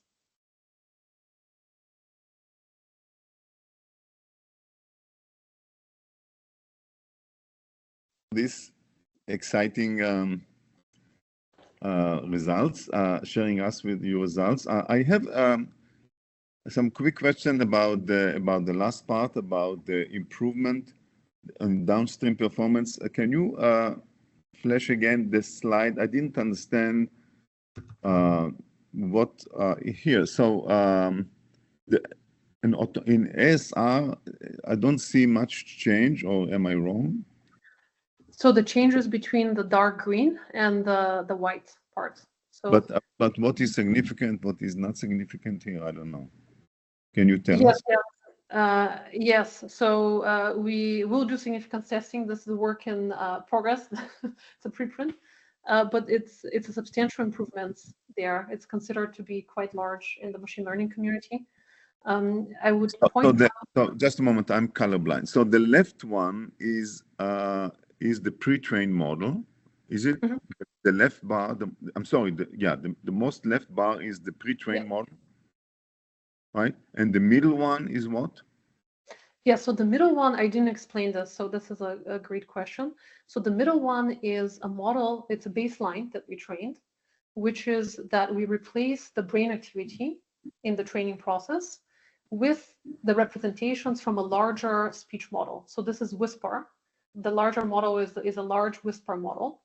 And so the point of this baseline is to show whether just having representations of this input that are from quote unquote better system is what's helpful, or whether it's important that the signal is coming from the brain.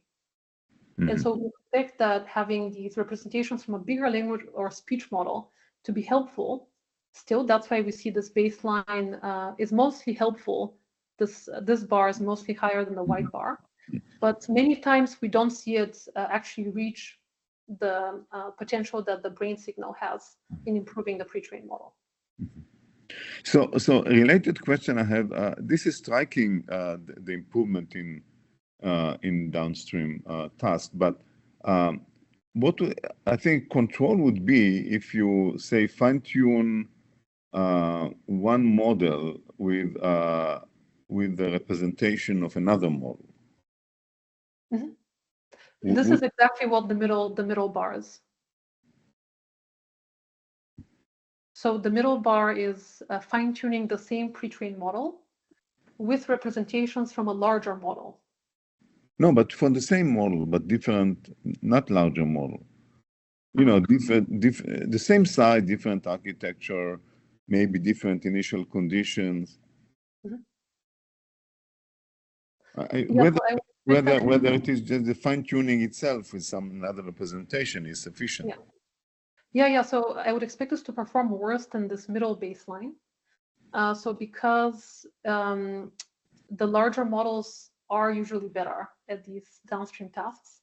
So having access to the representations of a larger model is more beneficial to the model than having access to representations from smaller models. So I'm confused. So you are saying the middle one is using a representation of a model which does better on this task. Yes. Okay, I see. So in A, there is similar improvement, right? Yeah. So actually, the model A and but not in B or not in C, or in C some cases. Mm-hmm. Okay, so in some cases, the model that's used as a target, this larger model that we use is a Whisper model, which is specifically very good at this task, the automatic speech recognition. And this is why there's so little difference between the brain tuning performance and this other baseline.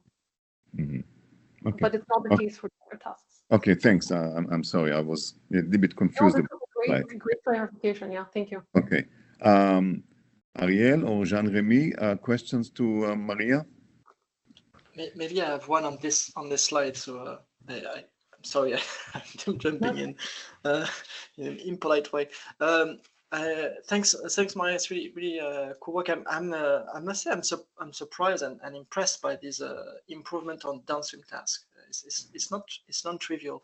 One thing I don't quite get is how it works, because if I understand correctly, you're fine-tuning to predict the fMRI brain response, which does not have the temporal scale that you would require for automatic speech recognition or for a lot of, let's say, downstream tasks. So how does that work exactly? Are you like devoting some heads specifically to the fMRI signals, but you keep the high temporal resolution within the model? How does that? Yeah, how do you get to this in practice? Yeah. Really good question. So our setup is extremely simple. So we're just having a linear layer on top of all the models, like each model.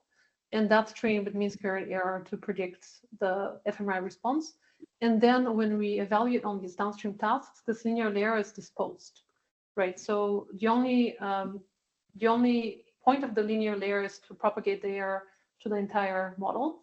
And then we just have another linear layer, which predicts the specific ASR. Well, for ASR, it's actually fine-tuning of the whole model. But for the phonetic sentence type prediction and slurp, it's linear layer that's a new linear layer that we train specifically for these tasks. And this is how those models are usually evaluated. So so I agree with you, it's surprising. So what we think is going on is that this brain tuning is, because it's from the top down, is affecting most of the model towards the top of the model. So kind of the bottom low-level features that it's processing are not as affected. And we see this as if we look at the different layers and how they align with the brain and what the changes are. So we see the most changes in the later layers of the models and not the earlier layers. And this is kind of a known finding with fine-tuning, that a lot of the changes are happening in the late part of the model. So I think that's what's happening. And that's why we get this boost in semantics while still being able to maintain the lower level speech properties. Ariel? Yeah, I have also a question about this slide before I have a question about previous slide. So you did a fine tune basically on the neural signal, and I was wondering if you explore the generative abilities of the model, how they are affected by this fine tuning. Because now you basically fine tune it on a different type of signal. It's not speech anymore. Mm-hmm. So how did it affect the behavior of the model? Mm-hmm. So would you not say that the evaluation of these downstream tasks is an evaluation of the behavior? So but qualitatively, I mean, if you see where previously it was wrong and now it was right, can you give some insight into what was learned? Yeah, very nice. I don't have examples right now, but yeah, this would be interesting to look at kind of the error analysis and seeing when the previous models were wrong. Are we still wrong on some of them, and which ones are those? Yeah, thank you. I will write this down. Okay, so yeah, sorry, Ariel. Yeah, go on. Fine. So there is work when there is a paper, Is BERT Blind? So where they take BERT and fine-tune it on visual concepts, and what they show there that it improved BERT on spatial reasoning task, but hurt the performance in some other type of task. So basically changed the bias. So I think it is interesting to try to understand. I mean, there is no free lunch, right? I mean, it is improved some here, perhaps it hurt the performance somewhere else. I think it's interesting to try to understand what went on. But so that's it. Sorry. I agreed with you. Yeah, right now we're working on evaluating on more low-level speech tasks to see have we hurt performance there. Some current results are that the performance is being maintained, so we're not hurting it. And one idea is that because the model still has access to early auditory cortex, though as Jean-Remi pointed out, of course, it's fMRI signal. It's not something that has the high temporal resolution that would be helpful, of course. So that's kind of the preliminary takeaway, but I agree with you. We are working on evaluating more tasks. Thank you. Okay, so thank you again, Maryia. And can you stop sharing? Yeah, very good. I would like to start the discussion session. First of all, this is, in my mind, this field is the frontier of neuroscience, in my mind. If somebody would have asked me, a couple of 5 years ago, what do I think about computational neuroscience of language, I would say, forget it. Go to linguists, talk to them. That's not neuroscience. We don't have an underlying network. We don't have where to start to talk about neurons and representations and so on. So I think this is a fascinating field, a new field in a way. And there are so many questions on the methodology and conceptual groundings and so on. So, but I would like to start the discussion with kind of low-level questions. So one low-level question which I have is about the neural signals or the brain signals that you have been using. So we heard about functional MRI, we heard about MEG, we heard about EEG, we heard about ECOG and single neuron recordings. Well, I can understand single neuron encoding. This is the holy grail of neuroscience anyway in other areas. But there are obvious limitations of that in terms of the number and patient-wise and so on. But so definitely using EEG, MEG, fMRI will in principle be generating more systematic and large quantities of data. But there are other limitations. So fMRI, you already mentioned the temporal aspect of this. So for instance, Jean-Remi, in your talk, you just went one slide from fMRI, another slide MEG, and I couldn't keep track of what's going on. Why? I mean, is it the same, or I mean, how do you think about using all these different brain signals? That's a very good question. It's true that I probably switched too quickly between experiments. As always, I'm trying to pack too many things in the same talk. So maybe to answer the technical question and then to open up to the bigger ones. Technically speaking, I was quite surprised by how similar the results were, irrespective of the modality with which the brain data is being acquired.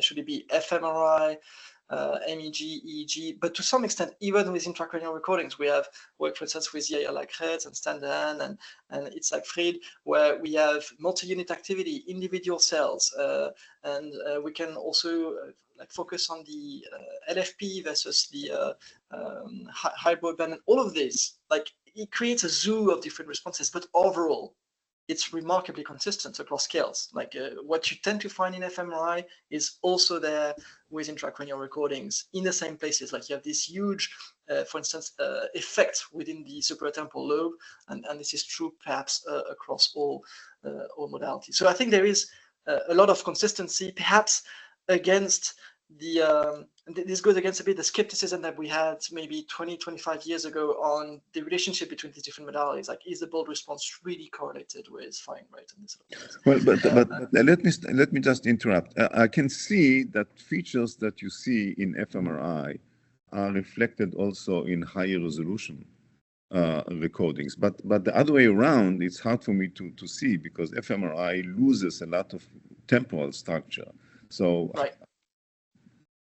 Yes, so I could interrupt, Jean-Remi, just an example here, which is just to go against, or not go against, but provide an example of something that may be in fMRI, but not in MEG.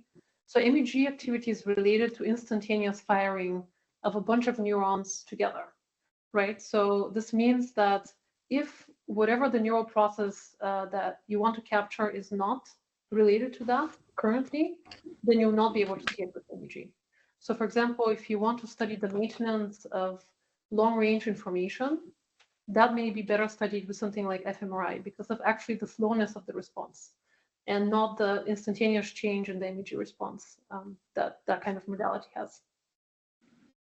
That's interesting. Yeah, absolutely. I would certainly double down on this. Any experiment that deals with sustained effects were very difficult to reproduce with MEG, at least in our group. There is. So I agree with you, Haim, that the neural code is hard to make sense of at these very sort of macroscopic scales, and to some extent that's a challenge. We want to get to the individual neuron level, but in language, and this is probably true for other domains of neuroscience, but in language, we are in a long tail distribution mode, right? So the more data you acquire and the more variability you get with your data. This is a property of naturalistic stimuli, but this is also a property of language. And what this means, very concretely, is that you need a lot of data to do good neurobiology of language.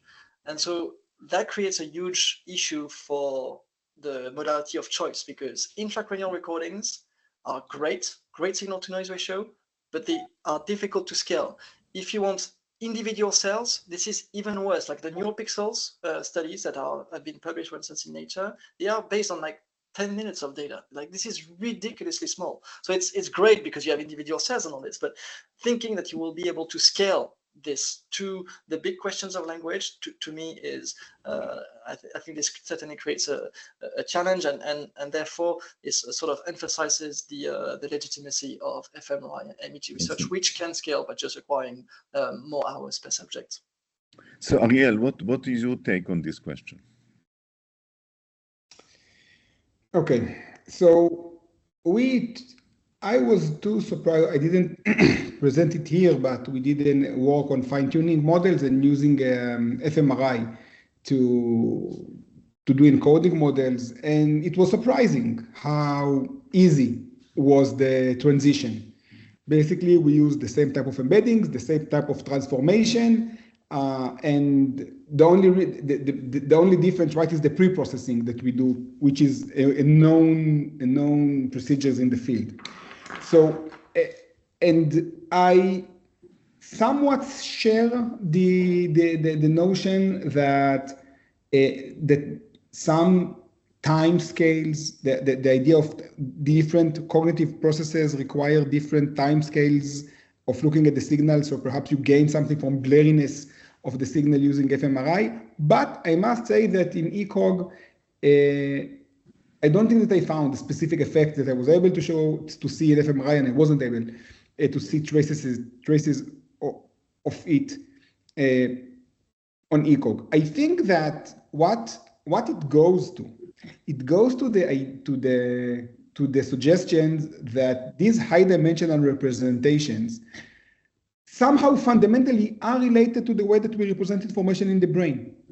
So it's completely possible that some aspects of the cognitive processes are better captured in MEG, and some other are better captured in ECOG, and so on and so forth. But I think that the way that the language information is represented in the brain is close enough captured by the representations induced by the models, that if this is the underlying, if this is the hidden state, if this is the underlying structure, and this is what in fact is being recorded, right, regardless of the type of recording itself, then this is what we'd expect. We'd expect it to be robust to the type of recording.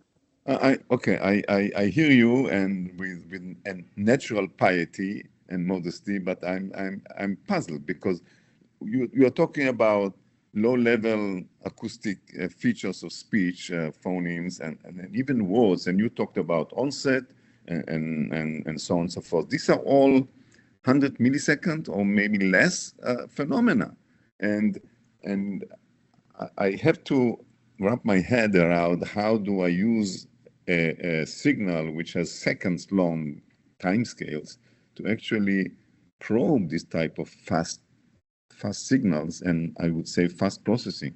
So anyway, I hear you, and I have to go back to do my homework, but I'm sure also many of our listeners will have to do the homework to kind of understand how this works. Because if indeed this slow signal can somehow capture the essence of language processing in the brain, this is great news for the neuroscience of language.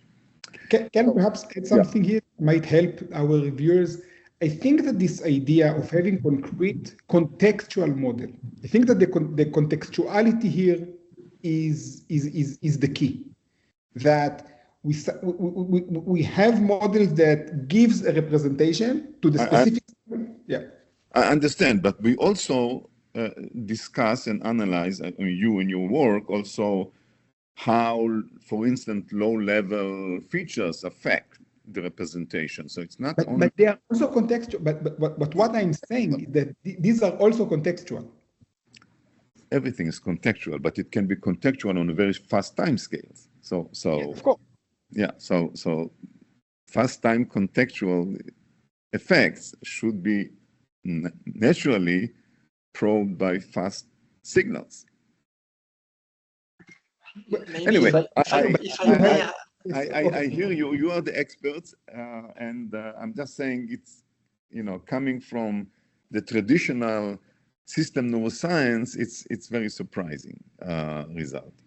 Maybe to get an intuition, a very simple intuition, especially I think a lot of neuroscience is based on vision, and so it could be easy to make sense of. If you have like two stimuli that are flashed very quickly, like one on the top left and one on the bottom right, and you do fMRI of this, well, you'll get retinotopy for the top left and the bottom right, and you may have some motion sort of perception in MT, or motion representation in MT. And so even if you only have like one snapshot of brain activity, you can still capture some elements that are related to these fast happening events. Will it be in a single trial? You will see it in single trial? Yeah, in principle, yeah, you can like build motion detectors and this sort of thing. So you would be able, if you have features of the sensory signal, let's say for retinotopy, and features that describe the motion, you'll be able to say, well, actually, I can significantly predict brain activity in MT, in V1, thanks to these different types of features. And it's the same for words in a sense. So it's true that the words are happening extremely quickly with regard to the temporal resolution, but nevertheless, you can sort of deconvolve these features and try to identify which region is representing what. Okay, I want to move from time to space. Somewhat similar question. So let me give you an example of a puzzle that I have, and maybe it's not puzzle to you.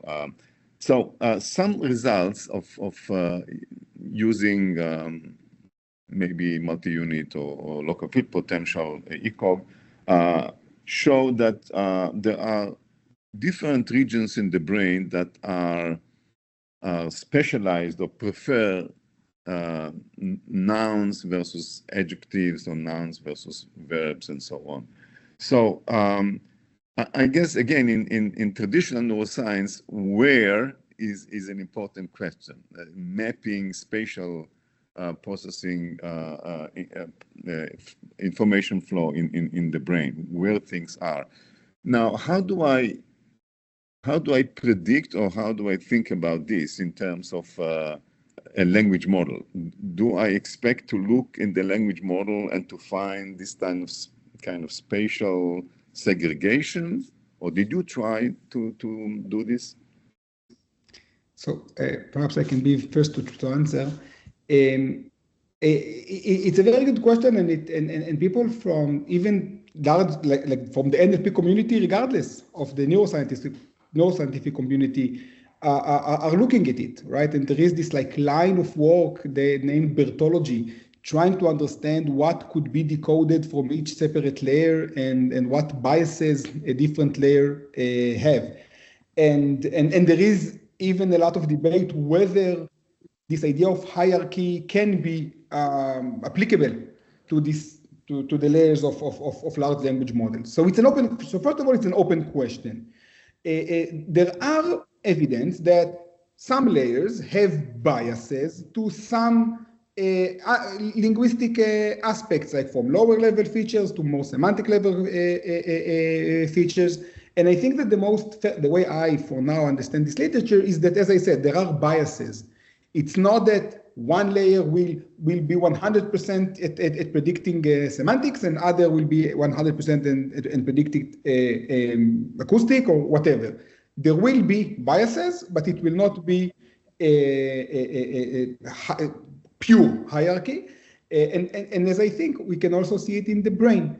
And while in the brain there are biases in IFG area to more semantic and perhaps ISTG to more acoustic, it's biases. It's not definitive. There is recurrency between them. There is information. There is top-down processes.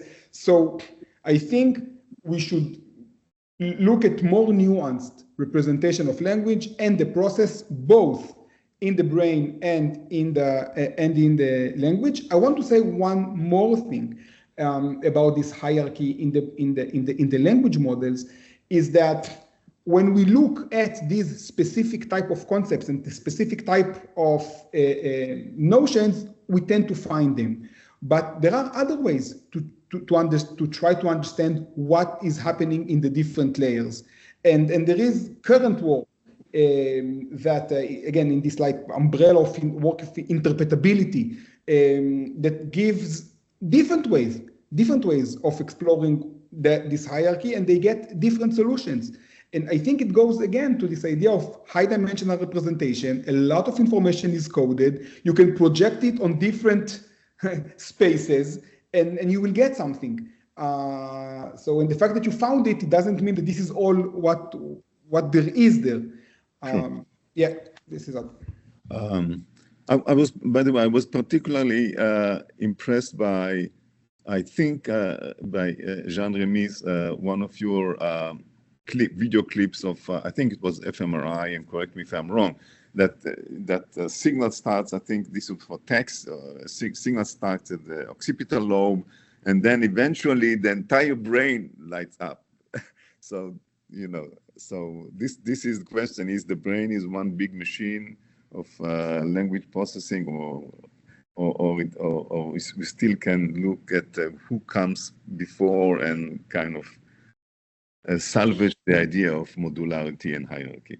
Anyway, yeah, so yeah, absolutely. So this was MEG data, but we have the same type of result with intracranial recordings, and it's really striking because this is something we tend to forget because we focus on like the most interesting features. So for instance, I have a bias for syntax. I love syntax. I'm trying to like decipher, but these signals are super tiny, so we end up like focusing on very, very small island of activation patterns. But then when you look back at the just brain response to words, should it be auditory or visual, it's just like the whole thing gets lighten up. So of course, probably, well, of course, I don't know about this, of course, but probably most of this is like not super content specific, but nevertheless, it's kind of a thing to keep in mind. That's the brain is not like activating like specific subset of neurons, and that's it. Like at any task, I suspect, because audition and visual vision is probably generalizable. Like for any task, the whole thing lights up, and everybody gets the message that a particular event just occurred. But one thing to just add to that, also related to the difference between MEG and fMRI, is that with MEG you can see this kind of recurrent activity that happens, and with fMRI we miss that because that's all part of one TR, right? So I think that's one big limitation actually, and a lot of work that has not been able to disentangle semantics from syntax, for example, using encoding models with fMRI. This may be like a big limitation because fMRI is not able to capture this within the TR. So I just want to add that about the example that I gave, which is somewhat different from what you had in mind about the issue of hierarchy, because I was referring to the fact that there are biases for lexical features, even within the same semantic hierarchy, like noun versus verbs. So it's not about syntax versus semantics. It's not about hierarchy. It's about specialization, or at least in terms of, I agree, it's biases. It's not one and zero. And I can give you an example from vision. So the question in deep convolutional neural networks was whether we'll see a specialization at top layers for faces versus objects, as we see in the brain. And it took quite an effort to actually find a scenario that does it.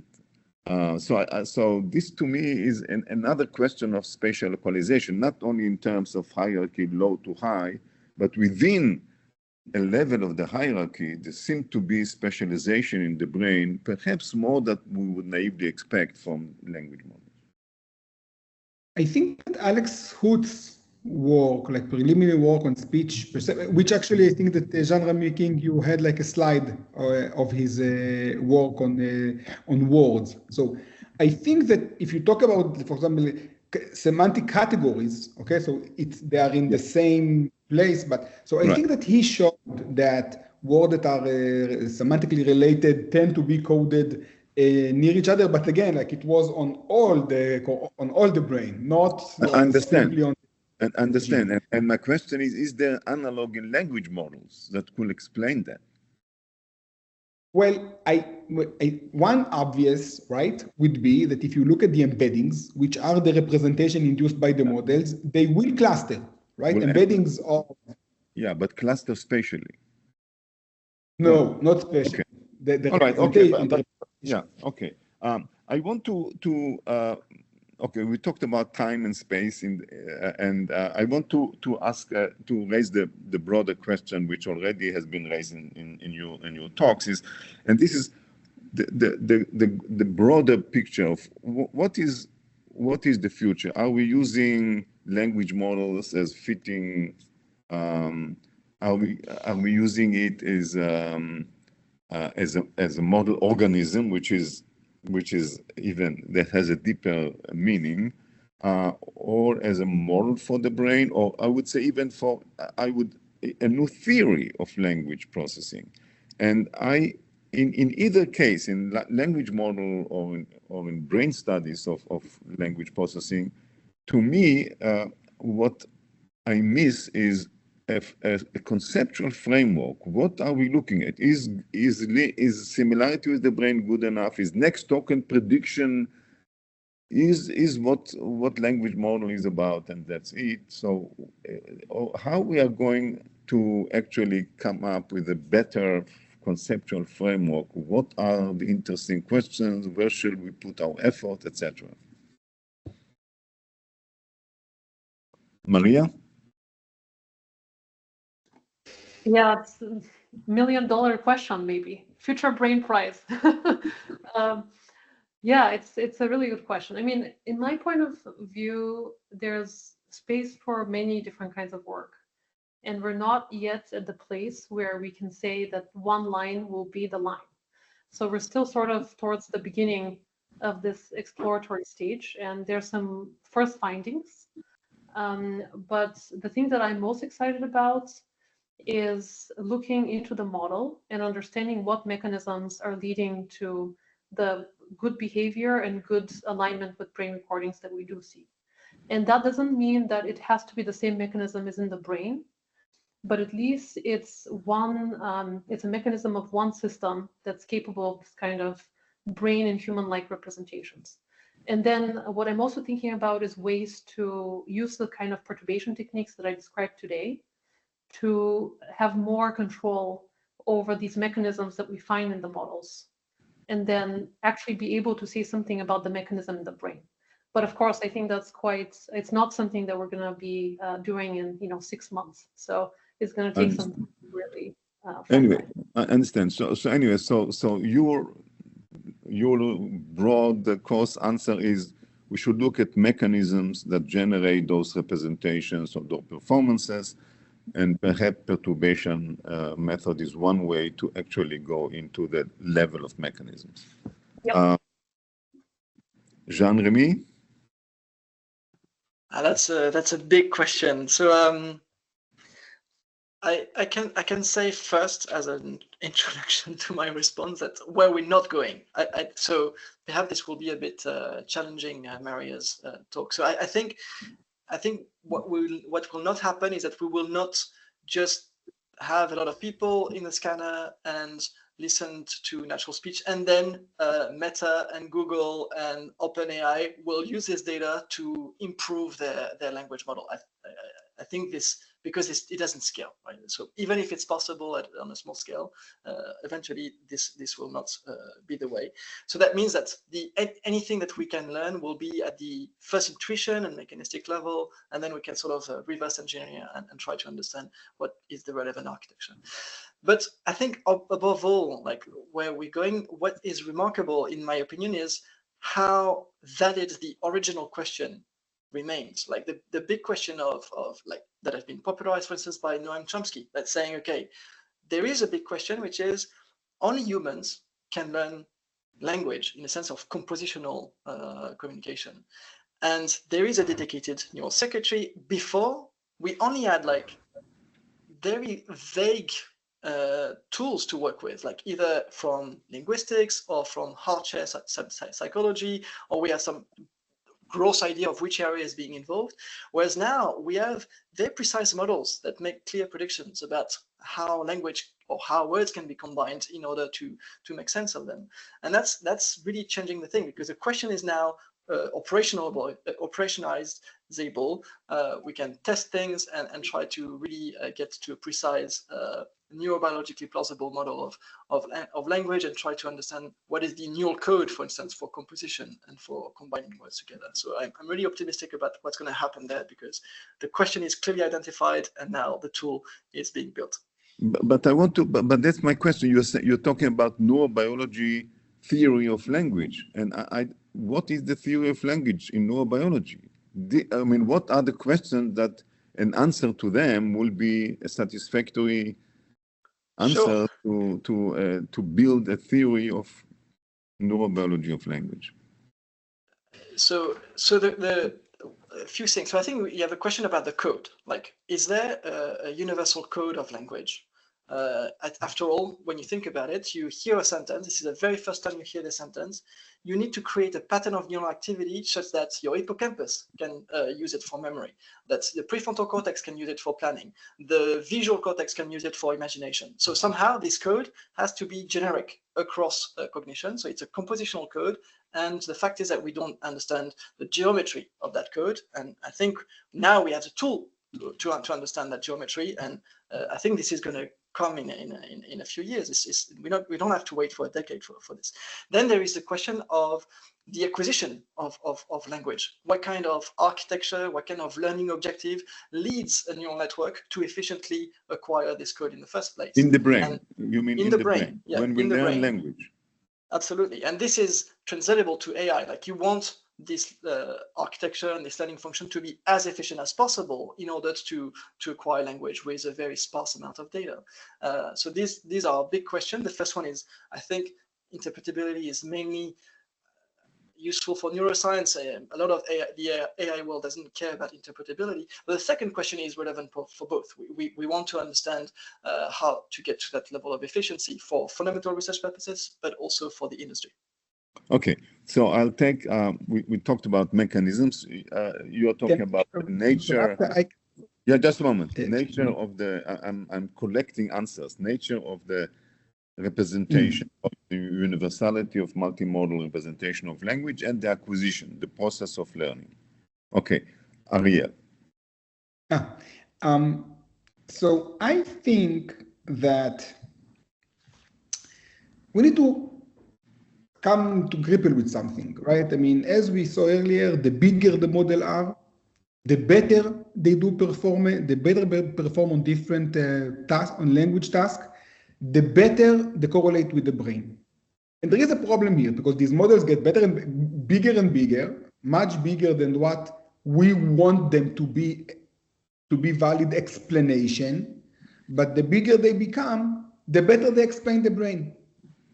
So the problem here, as I see it, is that we have a very complex system that seems to do a good job at predicting the brain. And the question is, and this is not a question for neuroscientists, it's a question for perhaps computer scientists or to all of us who are working on these models. What does it mean to have an understanding of a model? Can we distill it to some lower dimension of explanation? Is it possible? Or isn't it? If we say, okay, look, a neural net, an artificial neural net is an explanation, then do we allow it to be as big as we want, and still it will count as a theory for the brain? Or are there some computational principle that will describe, that will capture the essence of what this object is? And I think it's an open question, because we need to be able to say something about complex systems, and the more complex, and to take into account the fact that the bigger they are, the better, so far, the better they perform in predicting the brain. I mean, so I think there is a conceptual work to be done here, not necessarily work on the models or on the brain, but conceptual work on what constitutes a theory or an explanation when the type of object that we want to use is parameterized. So okay, so I would say I summarize your answer is we don't have this this kind of new conceptual theory of language, but we do have what we said before, an organism, which is much more accessible to study, and we should put effort, the community, and there is a lot of effort, and hopefully we'll be able to understand computational principles of language using these language models, and perhaps these computational principles will also translate to the brain. It's slightly, I want to say something slightly different, because there is a gap here. We know what these models are doing. These models fit data. They're doing an export prediction on a huge amount of data. We know exactly what the principles are. They fit data, and what Jean-Remi King, what I liked about your work, I mean, it doesn't matter if it is a CNN, if it is a transformer, as long as it fits data properly, it's going to fit the brain. So we have the principle.